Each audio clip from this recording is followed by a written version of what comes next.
Call this meeting to order. Je déclare la séance. I call this meeting to order. Welcome to the 12th meeting of the House of Commons Special Committee on COVID-19 Pandemic. This will be the first hybrid meeting of the committee. Some members will be participating via video conference, and some will be participating in person. This follows the order made by the House on April 26, 2020. Effectively, members who have already participated in a virtual meeting of the special committee may not notice any change, except for the fact that some members are also participating from the floor of the House.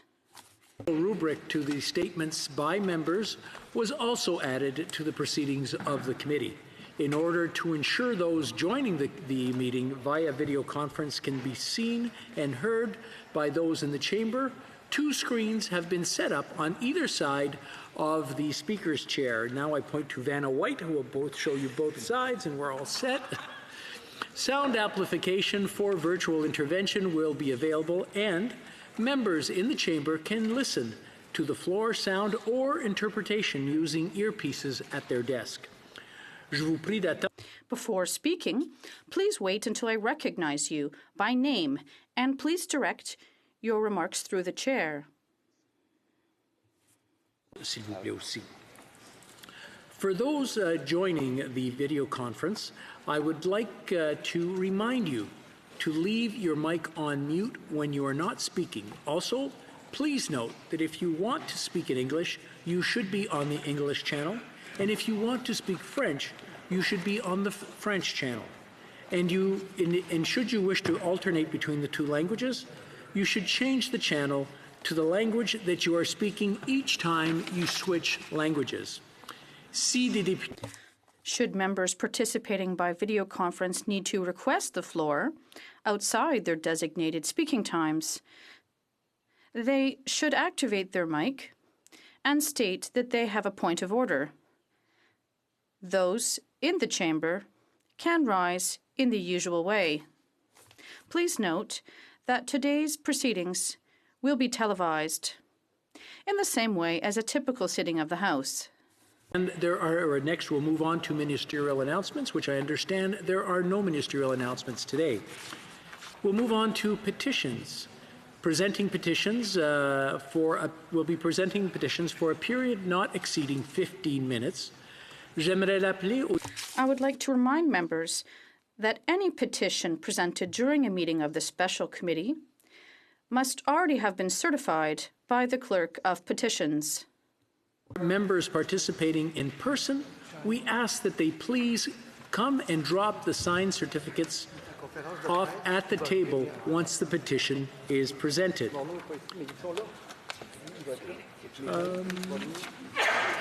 Now, first on our list for presenting petitions is Ms. May. Ms. May, who is joining us virtually.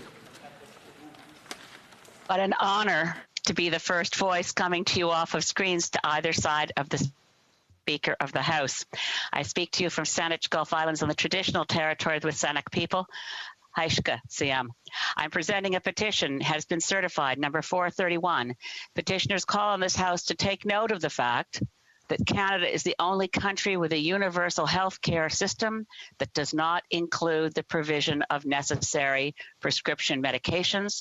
They note that the system across Canada is a patchwork that leaves 3 million Canadians unprepared, uninsured to be able to purchase necessary medications. They call on the House assembled to put in place a system of universal national pharmacare, bringing down the cost of drugs through bulk purchasing. And I think I'll call that a summary, Mr. Speaker. Thank you very much. The next petition goes to Mr. Jennis.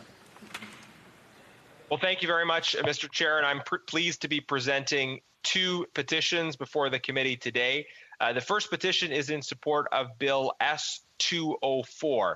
This is a private member's bill that has been put forward by Senator Salma Tulajan in the Senate that would make it a criminal offense for someone to go abroad to receive an organ for which there has not been consent. It also has a mechanism by which somebody could be deemed inadmissible to Canada for being involved in the horrible practice of forced organ harvesting and trafficking.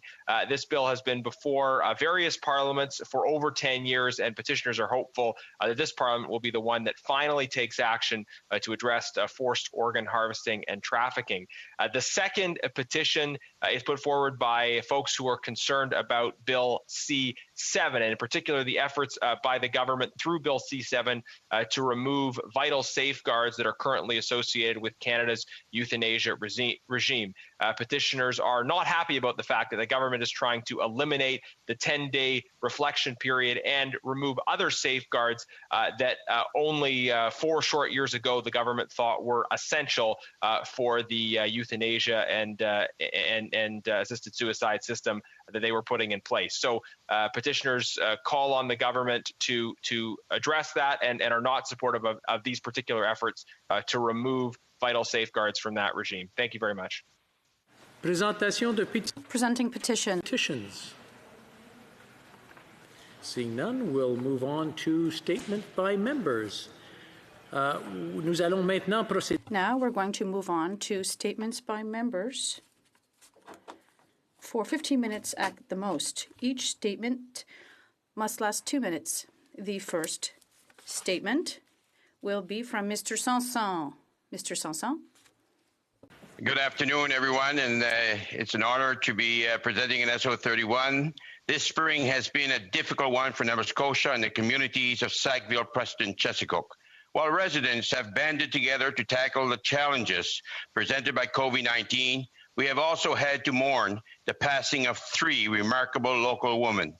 RCMP Constable Heidi Stevenson, well known by many in the Cole Harbour and surrounding areas. Our own Sub-Lieutenant Abigail Carbrough, who was based out of 12 Wing Shearwater, and Captain Jen Casey of the Canadian Forces Snowbirds. All 3 women died in the line of duty in separate tragic events while serving our country. These 3 brave women who served with honor on land, at sea, and in the air represent the absolute best of us. Heidi, Abigail, and Jen were inspirational and will not be forgotten. Thank you. Next, we'll go to Mr. Bazan. Thank you, Mr. Speaker. Canada needs a Prime Minister who will create jobs and opportunity, but instead we have a Prime Minister who's piling up crippling national debt. Yesterday, the PBO predicted the federal deficit this year will hit over $252 billion. That is almost equivalent to an average year of government spending before the Liberal government. After 5 years with this debt, Prime Minister, Canada's national debt is set to hit $1 trillion, with us almost nothing to show for it. Industries from coast to coast are either closed or are struggling. Canadian workers need and deserve a Prime Minister who supports our energy sector and get our natural resources and agriculture products to market, who supports small business and will make our tax system encourage job creation and growth, and who will bring advanced manufacturing jobs to Canada and keep the automobile industry growing. But most importantly, we need a Conservative Jobs Prime Minister who will get the government finances under control after the massive debt left by this Prime Minister. Next, we'll go to Mr. Ananda Sangare. Mr. Speaker, I speak today with a very heavy heart. Since the COVID-19 outbreak, we've seen a disproportionate number of deaths in long-term care homes. I'm thankful to the Canadian Armed Forces who are deployed to the Altamont Care Home in my riding and 4 other facilities across the GTA. The CAF have brought forward horrifying allegations respecting the operation of these homes. They include residents given expired or improper doses of medication, not cleaned or changed for a prolonged period of time, forcefully fed causing choking, residents bedbound for weeks and inadequate nutrition, and much, much more. Mr. Speaker, I call upon Premier Ford to place these 5 homes under a mandatory management order and to appoint a third-party manager to address and rectify these violations. I also call upon the Premier to undertake an independent public inquiry into the tragedy we faced in long-term care facilities across Ontario. Finally, Mr. Speaker, we need to work with the provinces and territories to set national standards of care for the most vulnerable in our society. We can and must do better. Thank you, Mr. Speaker. I believe we have a point of order. Ms. May. Thank you, Mr. Speaker. I hesitate to interrupt colleagues, but I'm concerned that the petition practice, which we, as I understand it, is to summarize a petition but not make a speech. I felt that one of my colleagues was trespassing on our usual rules. Okay, I guess what I'll do is I'll just remind the honourable members that what we're expecting when a petition is presented, to make it as precise as possible, make it précis, and as concise as possible. Thank you.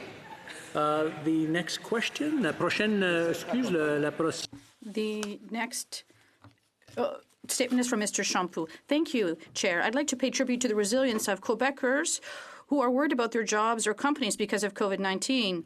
It is for their sake that we must plan for the period after the crisis. We have to do this now.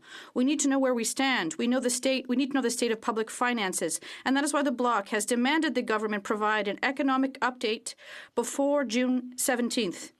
Everyone knows that the deficit will be enormous, but we have to support people, and we know that.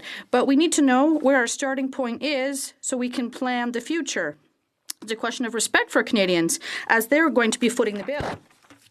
In conclusion, as a reminder, there's still one group that has not done its part for public finances, and I'm talking about the web giants that have never been used as much as now, but still don't pay 1 cent of taxes in Canada.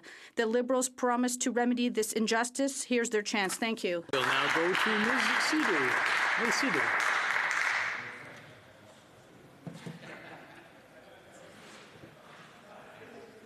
Ms. Sidhu? Mr. Speaker, this week is a National Paramedic Week. I want to take this opportunity to thank the region of Peel Police, Paramedic, and Firefighting Services for keeping Bramptonians safe. Mr. Speaker, in my riding, organizations have stepped up to help our community. Organizations such as Carlside Society, Interfaith Council of Peel, Brampton YMCA, Prayerstone People Church, Unity in the Community, St. Louis Outreach, Knights Table, Yogi Divine Society, Verge Community Service, Regeneration Brampton, and many more who make our community stronger during this difficult time. Mr. Speaker, I also have to address the report that came out yesterday from our brave Canadian Armed Forces. Like many Canadians, I was shocked by this report from the long-term care centers, including one in my riding. The stories and examples of abuse described in the report are unacceptable. Our seniors deserve dignity and respect. Mr. Speaker, we must find a solution. We need to fix it. Thank you. We'll now go to Ms. Stubbs. Ms. Stubbs. Mr. Chair, Canada's oil and gas sector is in crisis, made worse by 5 years of bad policies, red tape, and barriers to pipelines. Just in the last 2 months, the largest production cut in Canadian history. Active rigs dropped 92%. Tens of thousands of oil and gas workers lost jobs, adding to the 200,000 since 2015.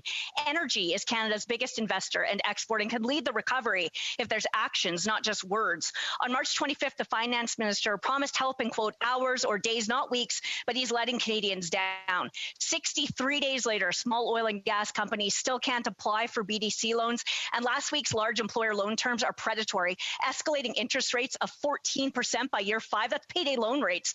The required stock options at record lows could make the government the largest shareholder.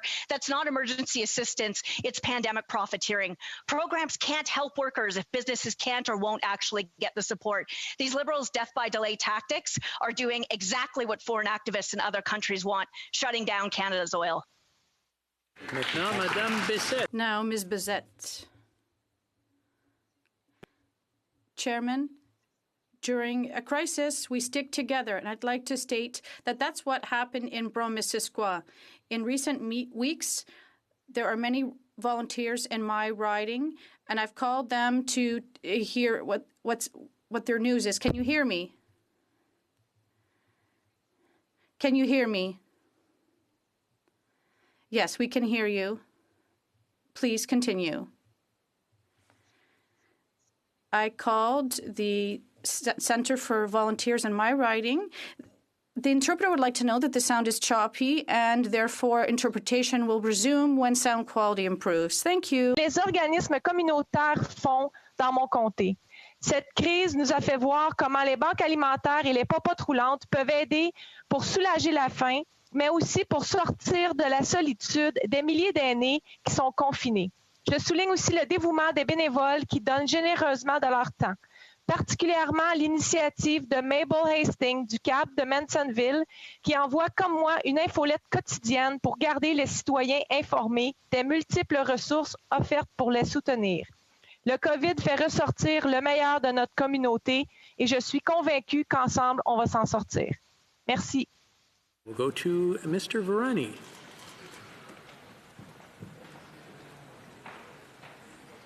Mr. Speaker, during the COVID-19 pandemic, I've been inspired by the courageous work of so many essential workers.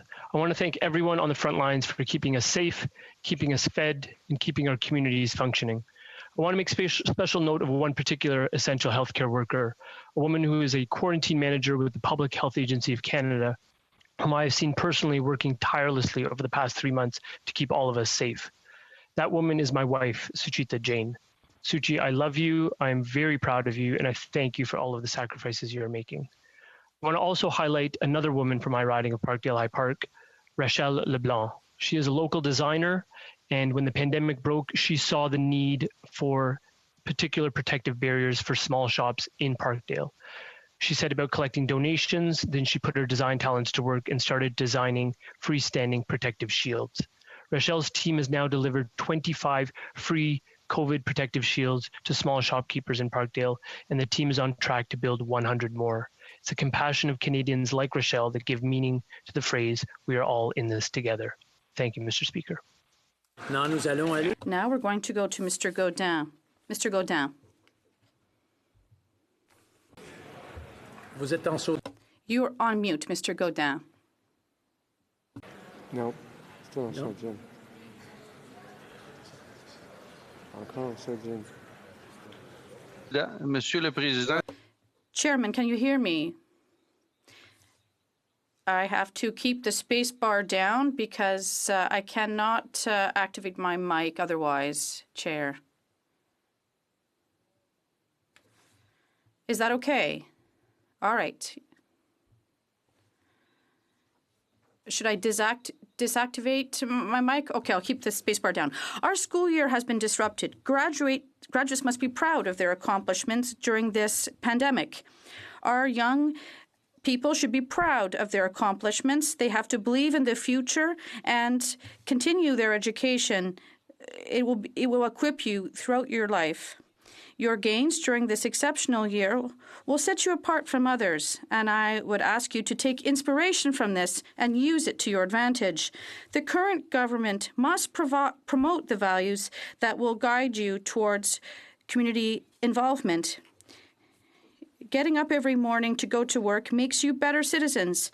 This knowledge and expertise are irreplaceable and invaluable. I would implore this government, unaware of the damage that's going on, to immediately announce all Summer Jobs Canadas that have already been pre-approved.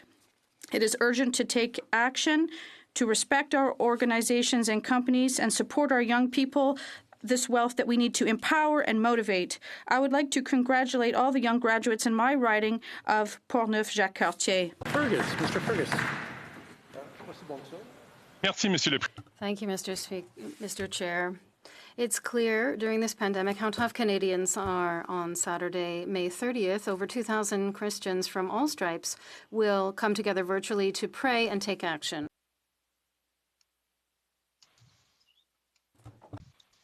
When the going gets tough, Canadians get going.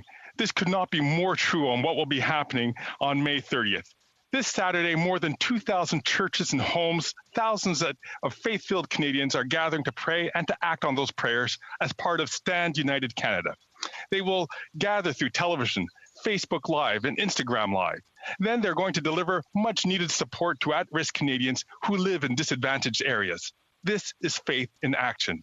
I'm sure I speak for all parliamentarians when I wish complete success to Stand United Canada. I hope they inspire more Canadians to follow in their footsteps. Thank you, Mr. Speaker.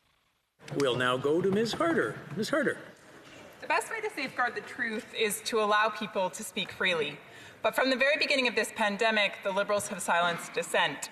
Sadly, their short-sightedness has been to the detriment of Canadians. Early on, they propagated the notion that human-to-human transmission wasn't possible. They said that closing the borders wasn't necessary, and they told us that wearing face masks wouldn't help. It is undeniable that this Liberal government has put Canadians in danger by silencing alternative points of view and have spread misinformation. Ironically, however, they have now gone ahead and crowned themselves the arbiters of truth. They are spending millions of dollars to censor what Canadians can and cannot say. They are determining what is true and what is not, what is right and what is wrong, what is in and what is out. When freedom of speech is repressed, it is safe to say that democracy is under siege. I call upon the government to restore the personal liberties that are granted under our Canadian Charter of Rights and Freedoms. This is Canada. We are not an autocracy. We are a democracy. We'll now go to Mr. Nader. Mr. Nader. Mr. Speaker, small businesses have always been the cornerstone of communities across this country. They provide employment and economic stability and are always the first to support community functions and activities. But small businesses have been particularly hard hit due to COVID-19. They shut their doors temporarily, and now many worry they'll never be able to reopen their doors again. With the season cancellations of the Stratford Festival, Drayton Entertainment, and Stratford Summer Music, businesses in the tourism, hospitality, accommodation, and retail sectors in Perth Wellington are struggling. Every day I talk to small business owners who can't access the Canada Emergency Business Account, and others who find the convoluted commercial rent assistance program to be out of reach. The program is needlessly complicated, frustratingly slow, and excessively restrictive. Mr. Speaker, this government needs to go back, fix these programs, and ensure that support goes to small businesses who need it. Thank you, Mr. Speaker. We'll now go to Ms. Collins. Ms. Collins. Mr. Speaker, Canadians have been shaken by this pandemic. It has exposed the gaps in our healthcare system, in our social safety net. It has shown how vulnerable we all are when disaster hits. And it has brought us to a crossroads. We can go backwards to so-called business as usual with horrific conditions in long-term care homes, widespread inequality, and no real action on climate change. Or we can build for better. In Victoria, people in the community, organizations, municipal leaders have been calling for a new way forward. The City of Victoria has a for reinvention, resilience, recovery. Organizations like Greater Victoria Acting Together, Common Vision, Common Action, and Kairos Victoria are exploring ideas for a sustainable and just recovery. We can build for better. We can invest in the infrastructure we need to fight climate change, homelessness, and inequality. We can build a Canada where we take better care of the planet and of each other. Ms. de Belfoy. Ms. de Belfoy. It's with great emotion today that I wish to highlight the excellent work of all the Garde Anciens in the region. I want to thank all of the staff, but also the retirees who helped. I want to thank all the managers at all the levels and all those who are working to mobilize their teams in this difficult context, to my colleagues and to the teams to provide support to allow seniors to remain independent, be it home care or other care. I want to thank you from the bottom of my heart for all of the work that you have done. I have a special thought that goes to Véronique Prou, head of service, who has been working diligently along with professional teams to help the seniors. I also want to salute the Director of Nursing Services, Chantal Carreau, who has deftly worked to provide services. Once again, all of my congratulations to all of the organizations in Montérégie West for their work in this difficult and very demanding time. Thank you, Mr. Speaker. Now go to Mr. Barlow. Mr. Barlow. During the worst of times, we see the best in people. Heroes are born, character is revealed, resiliency is sowed. I cannot say enough about my constituents in Foothills, from frontline healthcare workers, grocery store clerks, restaurateurs, farmers, for all you are doing to keep our communities safe and healthy. I want to shine a light on some of our hidden heroes, like Owen Plum, a grade 9 student in Okotoks, who is using his 3D printer to build PPE for frontline healthcare workers. He partnered with the Rotary Club and Evergreen Solutions in Okotoks to help with the manufacturing and assembly. Also, Sam Schofield, a volunteer president of the Pincher Creek Chamber of Commerce, who overnight built a resiliency website for COVID-19, building training tools for businesses throughout his area. He also helped develop the Foothills Business Recovery Task Force, which is a resource for businesses throughout southern Alberta and my riding. Finally, to the employees of Cargill Foods in High River, I know this has been a very difficult time, and many of you have lost loved ones.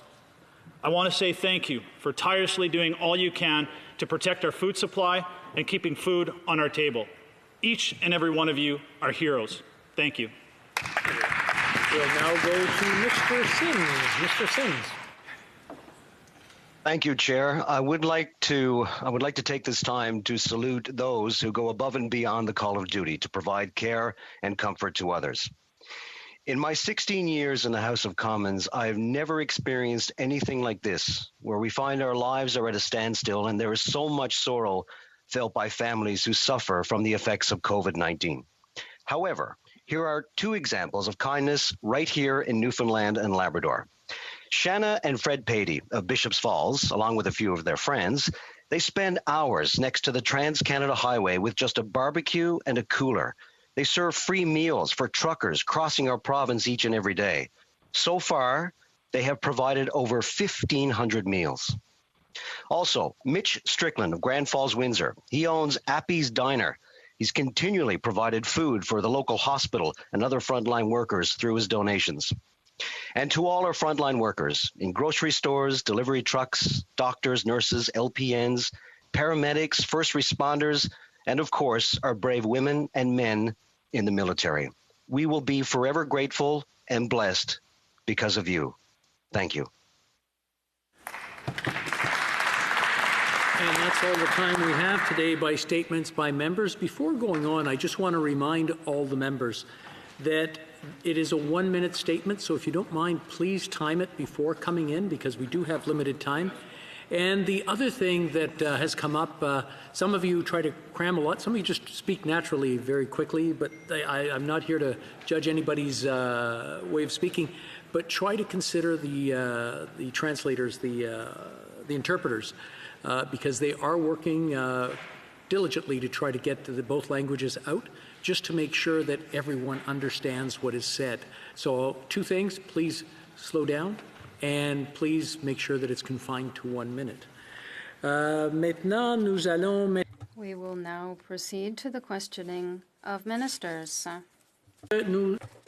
Please note that we will suspend the proceedings every 45 minutes in order to allow employees who provide support for the sitting to substitute each other safely.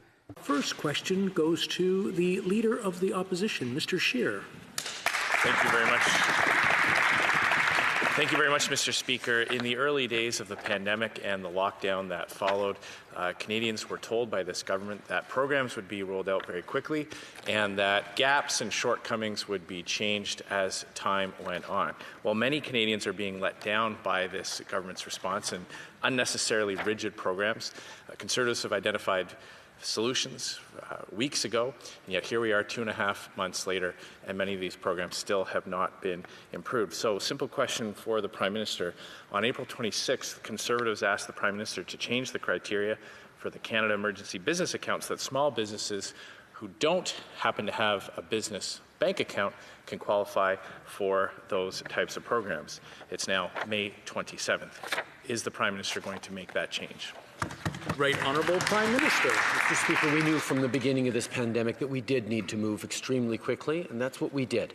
We rolled out the Canada Emergency Response Benefit extremely quickly. 8 million Canadians have had that as a replacement for paychecks lost because of COVID-19. We also moved forward on the wage subsidy and a range of other programs to support workers and small businesses. What we've done in terms of helping small businesses with the Canada Emergency Business Account has made a massive impact in small businesses across the country, but we understand that certain companies and businesses have particularities that mean it's a little more difficult for them to qualify. We are working with them through their regional development agencies, and we encourage them to approach their local RDAs who will be able to help them get the money that they deserve. Mr. Scheer. Mr. Speaker, these are very simple technical fixes that can be fixed by this government.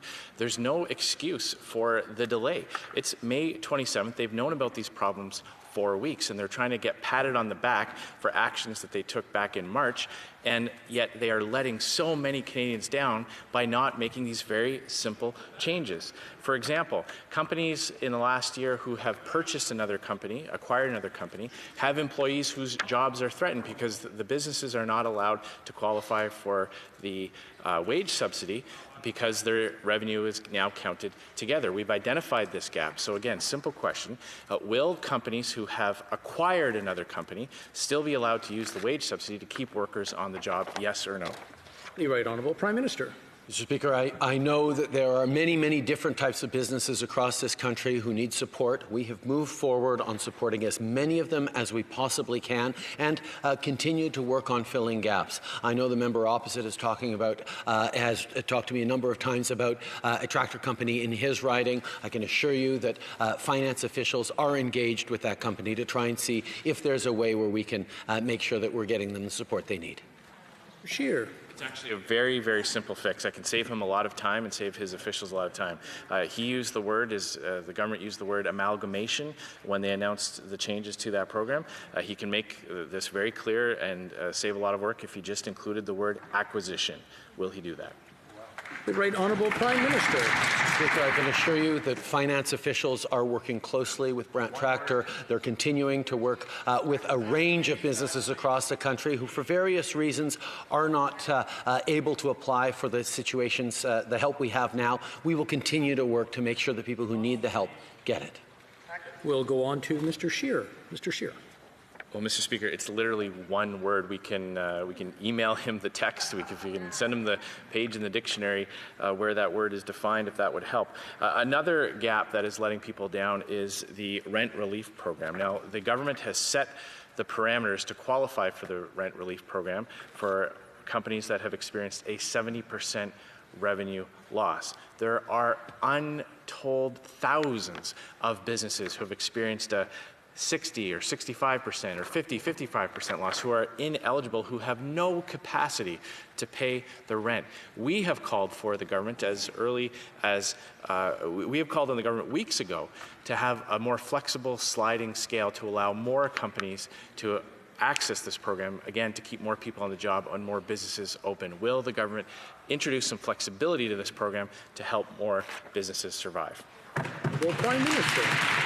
Mr. Speaker, from the beginning of this pandemic, our public servants and policymakers have been moving creatively and quickly to try and get help to as many people as we possibly can, with our focus being on the people who need it the most. Obviously, this pandemic is affecting everyone and every business across the country in different ways, but our focus has been on ensuring that those who most need it are getting the help we can. We will, of course, continue to work with parties opposite and all Canadians to ensure that we're getting help to everyone who needs it, but our focus has always been on the most vulnerable first and foremost.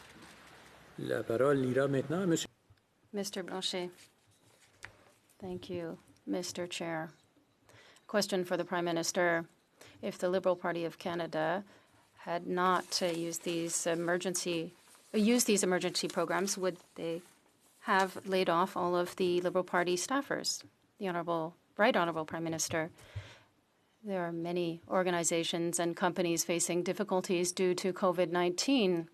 There are people who are working for these organizations, be they accountants, receptionists, attendants, people who need support. We support these programs across the country.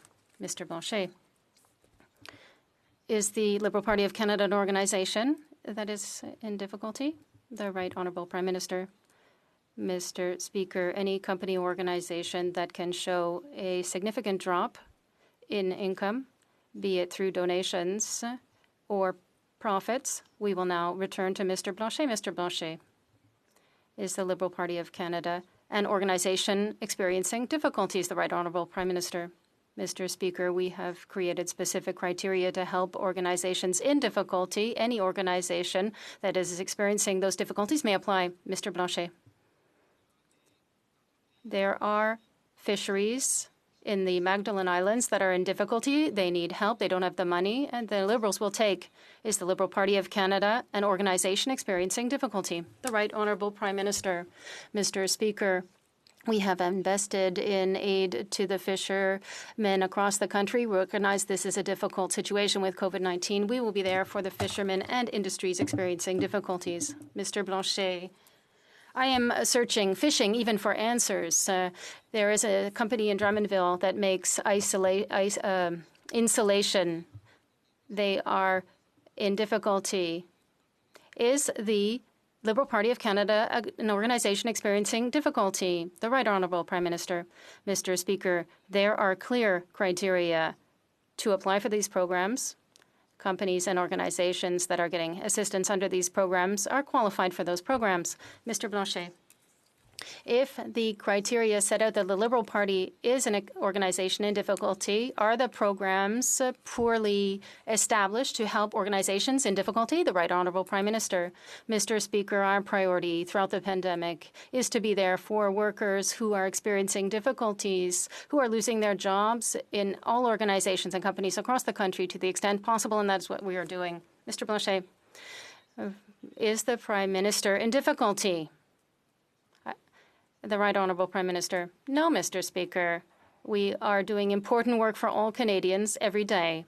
Mr. Blanchet, there are restaurants on Ontario Street in Montreal that think they will not make it through this crisis. They are in difficulty in comparison. Is the Liberal Party of Canada an organization in difficulty that will not survive this crisis? We would like to know. The Right Honourable Prime Minister. Mr. Chair, we have established criteria for the program to help those who are working for different organizations. Any organization receiving the subsidy qualifies for this subsidy. Mr. Blanchet, there's a consensus in the Liberal Party caucus that the Liberal Party is an organization in difficulty. The Right Honourable Prime Minister. Mr. Chair, we are working every day to help Canadians and workers experiencing difficulties, and we will continue to do that work. Mr. Blanchet. Question for the Prime Minister. Is he in difficulty? The Right Honourable Prime Minister. Mr. Speaker, I'm very pleased to be here in this chamber to answer the questions to Canadians and to the members of the opposition. Mr. Blanchet, are you going to answer the question of Quebecers? I hope so. There are companies in Saguenay that are in difficulty, in the Gaspésie, in Beloeil, experiencing difficulty. Are these companies not deserving of getting saved by the money that the Liberal Party has supposedly in difficulty taking? The Right Honourable Prime Minister. Mr. Speaker, I'm very pleased to respond to the questions asked by all Canadians sitting in this House. Mr. Chair, we are there to help all the workers in difficulty across the country, including in Quebec. Mr. Blanchet. If the Prime Minister is so happy to answer my questions, I would ask him to answer whether the Liberal Party is in difficulty or not. Chair, we established a program to help workers who work for organizations if they lose their job because of COVID-19, and we're here to help workers and organizations across the country. Mr. Singh. Thank you very much, Mr. Speaker. The conditions of seniors as outlined by the military were appalling. But seniors need more than just compassionate words. They need action. Will the Prime Minister stop hiding behind excuses and actually show leadership to fix long-term care? The Right Honourable Prime Minister. Mr. Speaker, the Constitution of Canada is not an excuse. It lays out the divisions of powers and responsibilities, and we respect the province's jurisdiction over long-term care facilities. However, from the very beginning, we have indicated our willingness to support the provinces on this very important issue. We need to make sure our seniors right across the country are properly cared for, which is why we sent in the military, why we are there to help the provinces. The former federal health minister, Dr. Philpott, said, and I quote, "We need to stop using jurisdiction as an excuse to avoid federal leadership," end quote. That is the former federal health minister. Now, we know from the military report that staff were afraid to use vital equipment because of the cost. Will the Prime Minister call to end profit in long-term care? The Right Honourable Prime Minister. Mr. Speaker, over the past couple of days, I've had very good conversations with the premiers of both Quebec and Ontario on this important issue. I look forward to discussing issues around long-term care with all the premiers of the provinces and territories tomorrow evening as well. This is something that Canadians have seen needs concerted action. We will be there to support the provinces.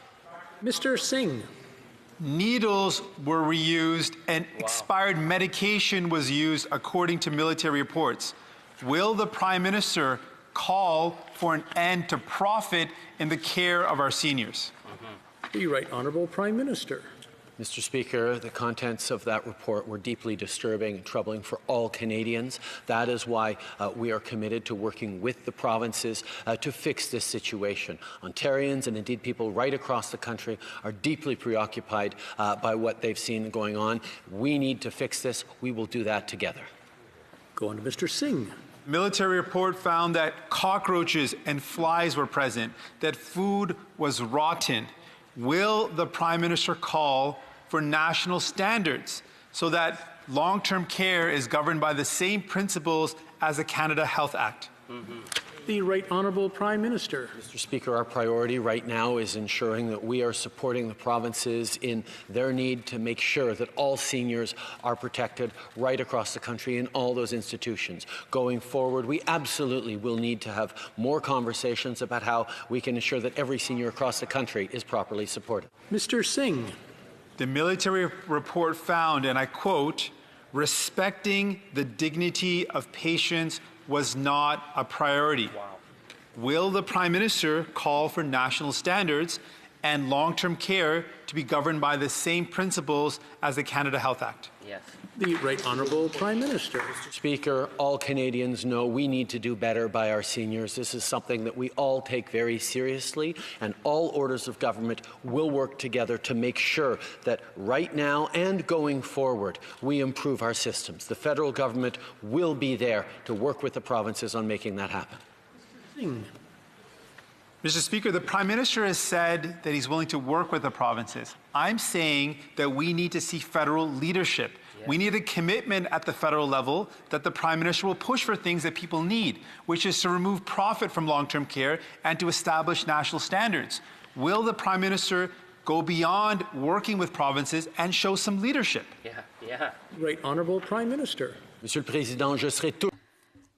I will always be here to defend Canadians in various situations. We are going to work in respecting provincial jurisdictions with the provinces to ensure that across the country, Canadians in long-term care homes are supported properly and the services and care that they deserve will be provided.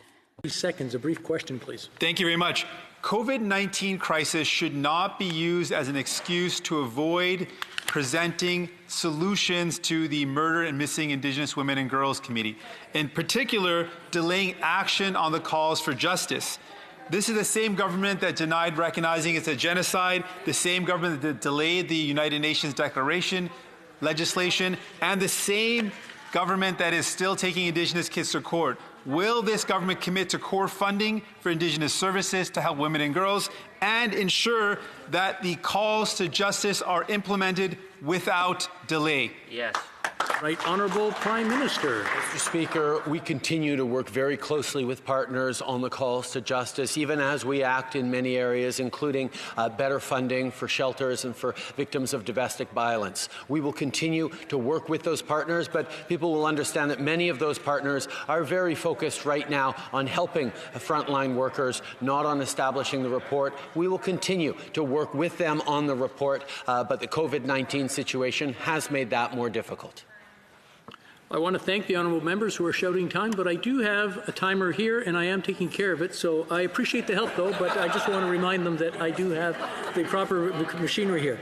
We'll now go to Mr. Bazan. Mr. Bazan. Chair, and the question is to the Prime Minister. He was just talking about the tragic conditions in long-term care facilities in Ontario. There's a report out from Quebec today. I want to commend the Canadian Armed Forces for witnessing this appalling conditions, putting it in a comprehensive report, and providing care to our loved ones in these long-term care facilities. Now, the government is saying they never received the report from the department until the 22nd of March, or 22nd of May, but this report came out on May the 14th. What happened to that report for 8 days? The Honourable Minister.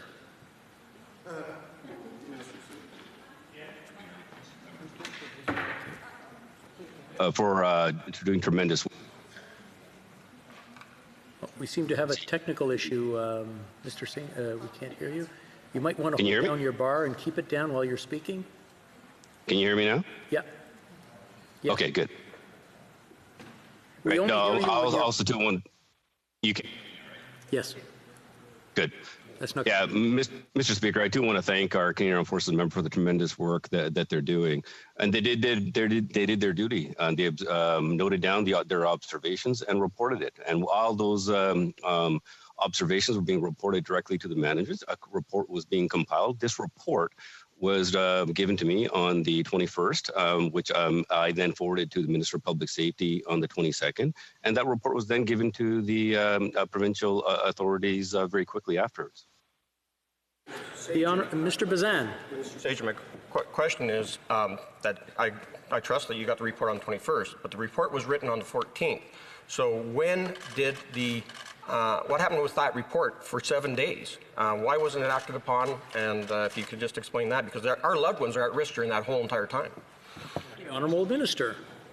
Mr. Speaker, as we stated, this report was given up through the chain of command, and the appropriate leadership did their due diligence. Once we received this report, and it was forwarded to the appropriate authorities. And again, I want to commend our Canadian Armed Forces members for not only tremendous work that they're doing, but also doing their duty. Now we'll go back to Mr. Bazan. Mr. Bazan. Thank you, Mr. Speaker. Now, in that report from Ontario, it documented appalling conditions, horrific care that was being given to both the clients, but also the way that the staff conducted themselves. Now, we know that there's 39 members of the Canadian Armed Forces that are currently infected with COVID-19. Do you believe, Minister, that infection could have been transmitted from staff to our soldiers who are serving in long-term care facilities because of not following proper protocols? The Honourable Minister. Mr. Speaker, when it comes to any type of activities that we send our Canadian Armed Forces, we do our due diligence to making sure that we have the right protocols in place, the appropriate training. This is why we have took the time to make sure our folks were not only did the appropriate training, but had the appropriate equipment, and we have the right protocols in place, and we will make sure that our members who are infected by COVID will get the appropriate treatment as well. Mr. Bazan. Does the Minister of National Defence believe that our soldiers who are serving in Operation Laser, who have put themselves in harm's way in battling the COVID viruses of war, does he believe that they deserve to have hazard pay and benefits? The Honourable Minister. Mr. Speaker, when it comes to looking after Canadian Armed Forces personnel, yes, we are actually in the process as we speak to making sure that our members have the appropriate hazard pay. This is being currently drafted, and we'll have more to say on this shortly. Zan. I hope that means that that's a yes, and so I do encourage the government to provide that compensation to our soldiers and troops who are serving in Operation Laser. I'd finally like to come back to the issue of timeline from May the 14th to May the 21st, 1 week of that report being in the department. Under our parliamentary system, ministers are accountable for the conduct of their departments. Will the minister take responsibility for that report sitting on someone's desk for 7 days and not being turned over to the proper authorities? The Honourable Minister. Mr. Speaker, I want to make it very clear. When it comes to the observations that were made, those were immediately reported to the appropriate management of the care facilities and to the appropriate links within the province. At the same time, this report was being compiled and pushed up to the chain of command, and they'd done their due diligence. And as I stated, it was given to us, and on the same day, forwarded to the Minister of Public Safety, who immediately then sent it to the provincial authorities. Mr. Bazan, a 15-second question, please. Is one of those authorities that this was sent on to is the RCMP? The Honourable Minister. The Honourable Minister. Oh. Mr. Speaker, as is stated, that this is going not only will be given to the appropriate authorities, and the appropriate steps will be taken now. We'll now go to Ms. Falk. Ms. Falk. Thank you, Chair. Yesterday, it was revealed that the Minister of Digital Government has been promoting a fundraising campaign to sue Global News for their story criticizing the Chinese Communist Party. Why is the Minister using her authority to support the Communist Party of China in threatening our media and freedom of expression? The Honourable Minister. Mr. Speaker, we value the important work of media right across the country, and attacking the integrity of hardworking journalists is simply not acceptable. Like many members on all sides of the House, WeChat is a social media platform used to engage and share information with the... Now go back to Ms. Falk. Ms. Falk. Is the Minister aware of the efforts the United Front carries out on behalf of the Chinese Communist Party to influence how Canadians view the People's Republic of China? The Honourable Minister. Thank you for that question. Mr. Speaker, I want to just be clear that participation in the WeChat chat group, much like Facebook, is guided by posted guidelines. We'll now go back to Ms. Falk. Ms. Falk. Is the Minister an active participant in the efforts by the Communists to muzzle Canadian journalists and deprive Canadians of the facts about China? The Honourable Minister. Thank you, Mr. Speaker. Muzzling journalists is never acceptable, and our government is very clear on that. But I will say that the individual in question posted something outside of the guidelines of my WeChat group and is no longer part. We'll now go back to Ms. Falk. Ms. Falk, I just want to point out that we do have interpreters listening and trying to interpret. They'd appreciate it. That's probably what it is. Take a deep breath. Chair, the Liberals can't shrug this off. The Minister admitted to the breaker that her own political staff manages this WeChat. This is someone who is paid by Canadian taxpayers. Why is the Minister using tax dollars to help China attack Global News and the freedom of expression? Hear, hear. The Honourable Minister.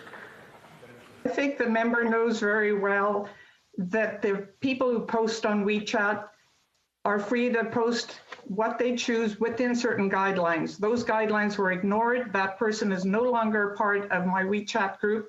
The post was completely unacceptable, and I do not share the views of the individual. Now we'll go back to Mrs. Falk. Ms. Falk. Chair, Sam Cooper is an investigative Canadian journalist who has uncovered many different criminal rackets that can be linked back to Beijing. Has the Minister apologized to Sam Cooper for attempting to shut down his work? The Honourable Minister.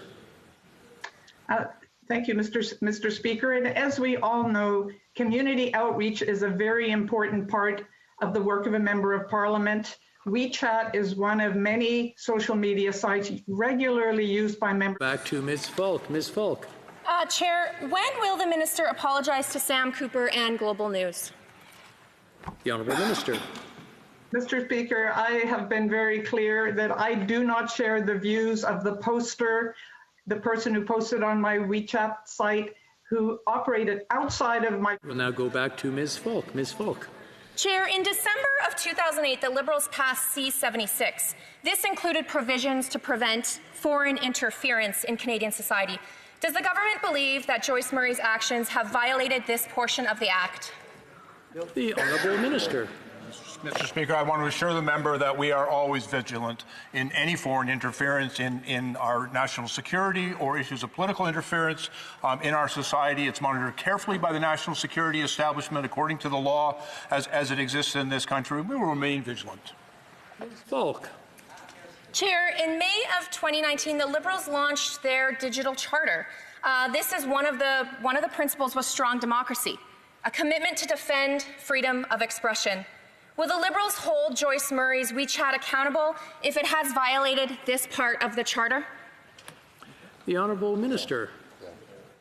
Mr. Speaker, we are absolutely committed to the rule of law and will always uphold it. But I think as the Minister has made very clear, she was not involved in this process and has no control over the individual that posted that matter. Ms. Falk. Chair, unfortunately, I don't believe that was a sufficient answer. This is really a yes or no. Will the government hold Joyce Murray's WeChat accountable if it has violated their part of the charter? The Honourable Minister. Again, Mr. Speaker, I want to assure the member that our government remains committed to the rule of law, and we will always work tirelessly to uphold the laws of this country. Falk. Is that a yes or a no? The Minister. And I think it was very clear we will always uphold the laws of Canada. Ms. Falk. Still, was that a yes or a no? I'm not hearing a yes or a no. The Honourable Minister. And I'm doing my very best, Mr. Speaker, to answer the question of this House and to assure the member opposite that our government will always remain committed to the rule of law. That is unequivocal. We'll now go to the Honourable Member. Now we're going to continue with Mr. Deltel. Mr. Deltel, please.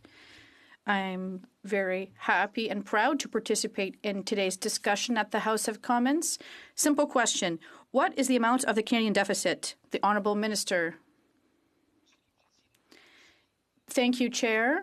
We continue to be transparent in terms of our measures. And of course, we want to ensure that our investments will...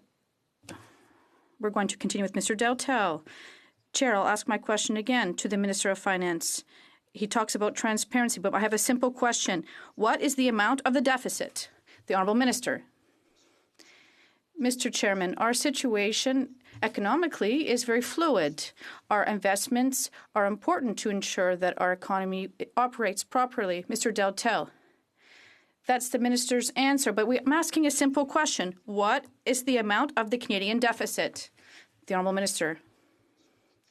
Mr. Chairman, it's important to be transparent with our investments every day. We examine our investments and figures. Mr. Deltel. Chair, the Minister of Finance doesn't know what the deficit is. And can the Minister be clear with Canadians, fluent and transparent? What is the amount of the Canadian deficit? The Honourable Minister. Thank you, Chair. I want to be very clear with Canadians. Our situation is very difficult economically. The situation is fluid. We are making investments to ensure that our economy will do well in the future. With all due respect I have for the Minister, if he's not clear, the PBO is very clear. We're talking about a deficit of $1 trillion. How come the government doesn't have the courage to own up to this like the PBO did yesterday? The Honourable Minister. Mr. Chairman, we always want to be clear and transparent. It's very important to have a stable situation in terms of our future, and that's our approach with the economy. We're making investments now to ensure a more stable situation in the future. Mr. Deltel. I know that this Minister of Finance is good in figures, but he can't give me the figure. But why can't he comment on the statement yesterday made by the PBO, who said, and I quote, "We're headed towards levels of taxation that haven't been seen for generations in this country if nothing changes." What will the government do to ensure that Canadians are not overtaxed after this crisis? The Honourable Minister. Mr. Chair, we believe it's very important to make investments. It's important. Therefore, that way we will have a resilient economy for the future. That is very important in the long term. We know that our economy will therefore be strong for the future when we have more information. Mr. Deltel, would the Minister agree not to increase taxes after the crisis? The Minister. Mr. Chair, I said a number of times, we do not have plans to increase taxes. That's very important. Mr. Deltel. Oh, finally, a clear answer. Not certain that this will happen or not happen.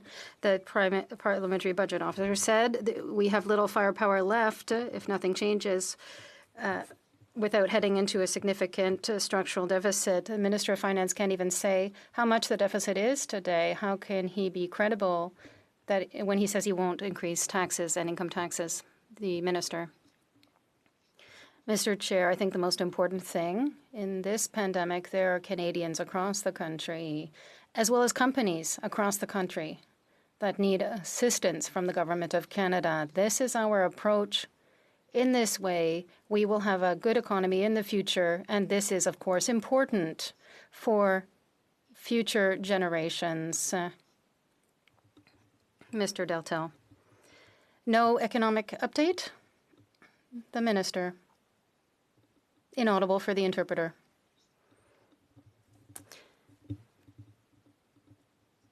Mr. Deltel. Observers are waiting for an economic update to know where we're headed. When will this happen? The Honourable Minister. Mr.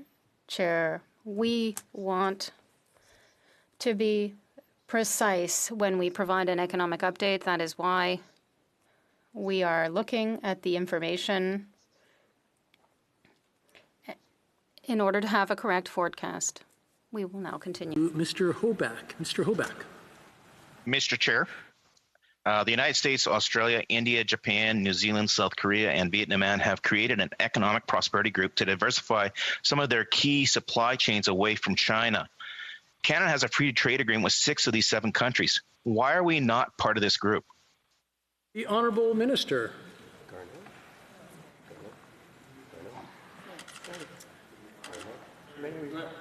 Mr. Speaker, thank you. I thank the honourable member for that question. And indeed, we have been working diligently with all of these countries to make sure that we are keeping global supply chains open during this critical time. I think everyone agrees keeping supply chains open for medical goods, for critical agriculture and essential goods is absolutely essential. And we'll go back to Mr. Hoback. Mr. Hoback. Why am I? Mr. Chair, this government is refusing to come to terms with what COVID-19 will mean for the future of international trade. Why is Canada not at the table with our largest trading partner, protecting the viability of our international supply chains and capitalizing on the opportunities of others doing the same? Before we go to the minister, I want to remind the honourable members, I know one of the ministers or one of the members has his mic still on. If they can turn it off, I hear a little bit of background noise. The honourable minister. Mr. Speaker, Canada has unprecedented access to a number of markets around the world because of the extraordinary agreements that we have made to provide access to customers in those international markets. And during COVID-19, we have been working with our G20 partners. I've had 2 meetings with G20 trade ministers on the importance of keeping supply. Now we'll go back to Mr. Hoback. Mr. Hoback. Mr. Chair, is this payback for the Prime Minister snubbing these countries at the original TPP signings? The Honourable Minister. Mr. Speaker, we have a CPTPP arrangement with these countries, and we are looking forward to making sure we get Canadian businesses growing into those markets. Back to Mr. Hoback. Mr. Hoback. Okay, moving on, Mr. Chair. The UK will begin applying tariffs at the beginning of next year on Canadian exports such as seafood, beef, and cars. These are the items that had tariffs removed under CETA. Will the government commit to having a new trade agreement with the UK in place by January 1st? Honourable Minister. Mr. Speaker, we are monitoring the situation very carefully. The UK, of course, is a very important trading partner for Canada. They, of course, are in discussions right now. And I want to assure Canadian businesses that CETA continues to apply to our trade with UK during this period while they go through their Brexit. Mr. Hoback. Mr. Chair, after CUSMA, this government guaranteed to the Trade Committee that they would publish the objectives of any new trade agreement. When will we see these objectives published and actually have a chance to view them? Honourable Minister. We look forward, of course, to working to ensure that those objectives are published as we get into future trade discussions. Back. Moving on, Mr. Chair, the resignation of the WTO Director General at this unprecedented time is concerning for international trade community. Is the government committed to supporting a DG candidate who is dedicated to the massive reforms needed to get the WTO functioning again? The Honourable Minister. I want to thank the honourable member for that good question, because the Ottawa Group is Canada by leadership working with like-minded countries on the reform of the WTO. We've been doing this work, we continue to do this work, and I look forward to making sure that we are leading the way on those discussions with like-minded. Go back to Mr. Hoback. Mr. Hoback. Mr. Chair, last week the President of the United States considered blocking cattle imports. Our beef producers don't need this. They need stability. 3/4 of Canada's beef on the cattle exports go to the U.S. Has the government sought out and received assurances from the United States that no such action will apply to Canadian cattle? The Honourable Minister.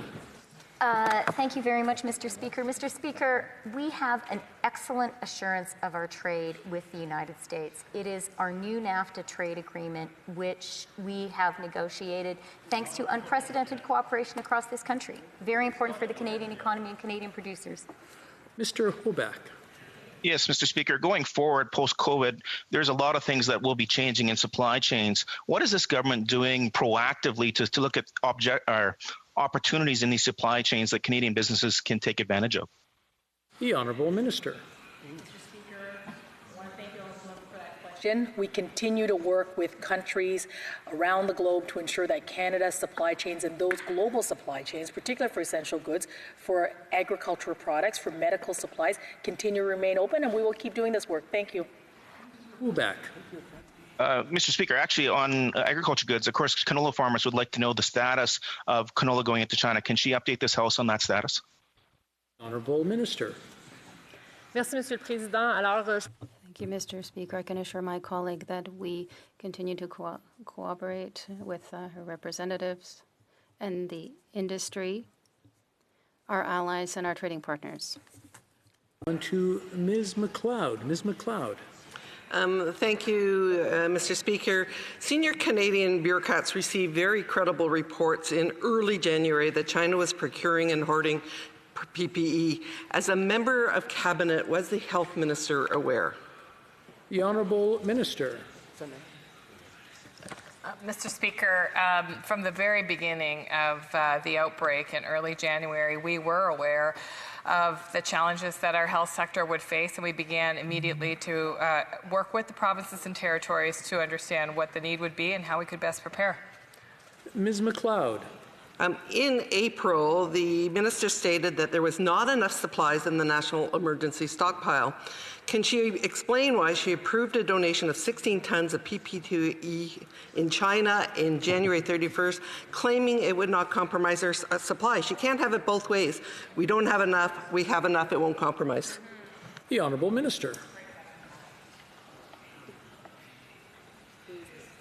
Mr. Speaker, we are operating in a highly competitive global environment, and the reality is that we need to make sure that we have multiple complementary supply chains operating at the same time, which we have been doing for the past weeks and months in order to ensure that our frontline healthcare workers have the supplies they need to keep Canadians safe. That's our priority. That's what we're working on. Thank you, Mr. Speaker.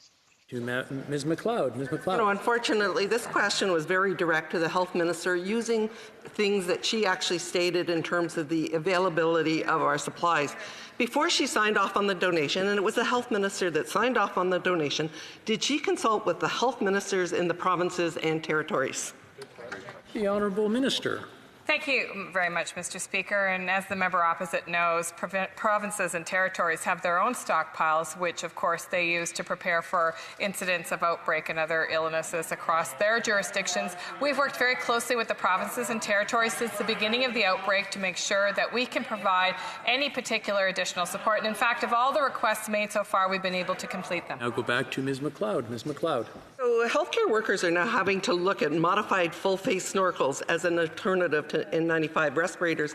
Did it not occur to the minister that our hospitals and care homes could have used that PPE she shipped out, providing a longer opportunity for them to also get procurement done? The Honourable Minister. Thank you very much, Mr. Speaker. And as the member opposite knows, the equipment that was donated when China was in its outbreak was an important donation of nearly expired or expired goods that they were in desperate need of during their efforts to contain the virus. As the member opposite knows, we've been able to work successfully with the provinces and territories to ensure they have what they need. Mr. Chair, I would suggest that during February and March, our hospitals would have consumed that almost expired product very efficiently. But I want to head on to another topic.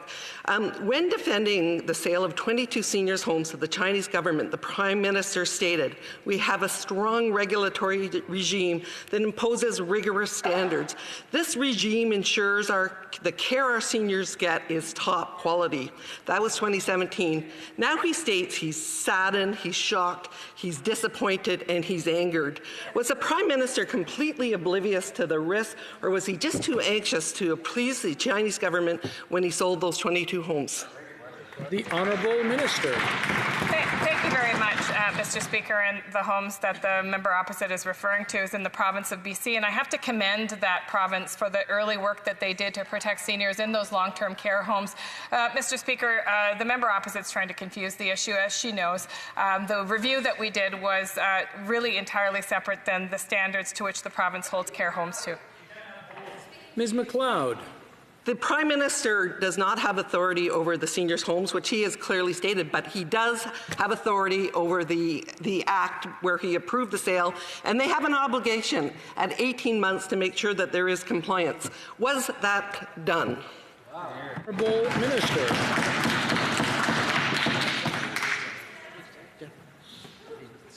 Mr. Speaker, the long-term care homes in each province fall within the jurisdiction of their own particular act, and those provinces and territories are responsible for fulfilling the inspections that are required under that act. Thank you.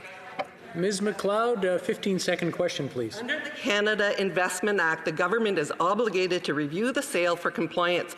We had 4 homes that had to close.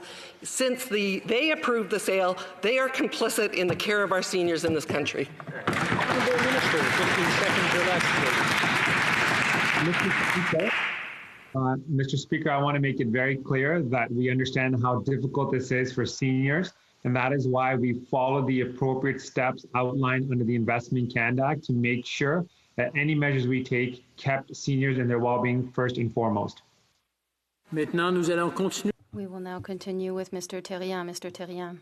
Thank you, Mr. Chair. During the pandemic, the government gave money to companies that weren't paying a cent in tax because they were using tax havens. We said it wasn't logical, and the answer was it's not too bad. The government gave money to Air Canada. Air Canada never paid back customers who didn't get services. And we said it wasn't logical, and they said, no problem. Not too serious. During the pandemic, the Liberal government used the wage subsidy program to pay partisan activities. It's not logical, and we're told, okay, no problem. Does the government want to tell us what is happening? Why are they spending money so largely? Mr. Speaker, tax evasion is a priority for our government, and we continue to deal with companies that use tax evasion strategies. We want to be clear. Everything that we're doing, Mr. Speaker, is to target those companies and not the workers who are innocent. An employee is an employee, no matter for whom they work. Mr. Terrien. Well, I don't want to buy a 649 ticket after if I have that answer.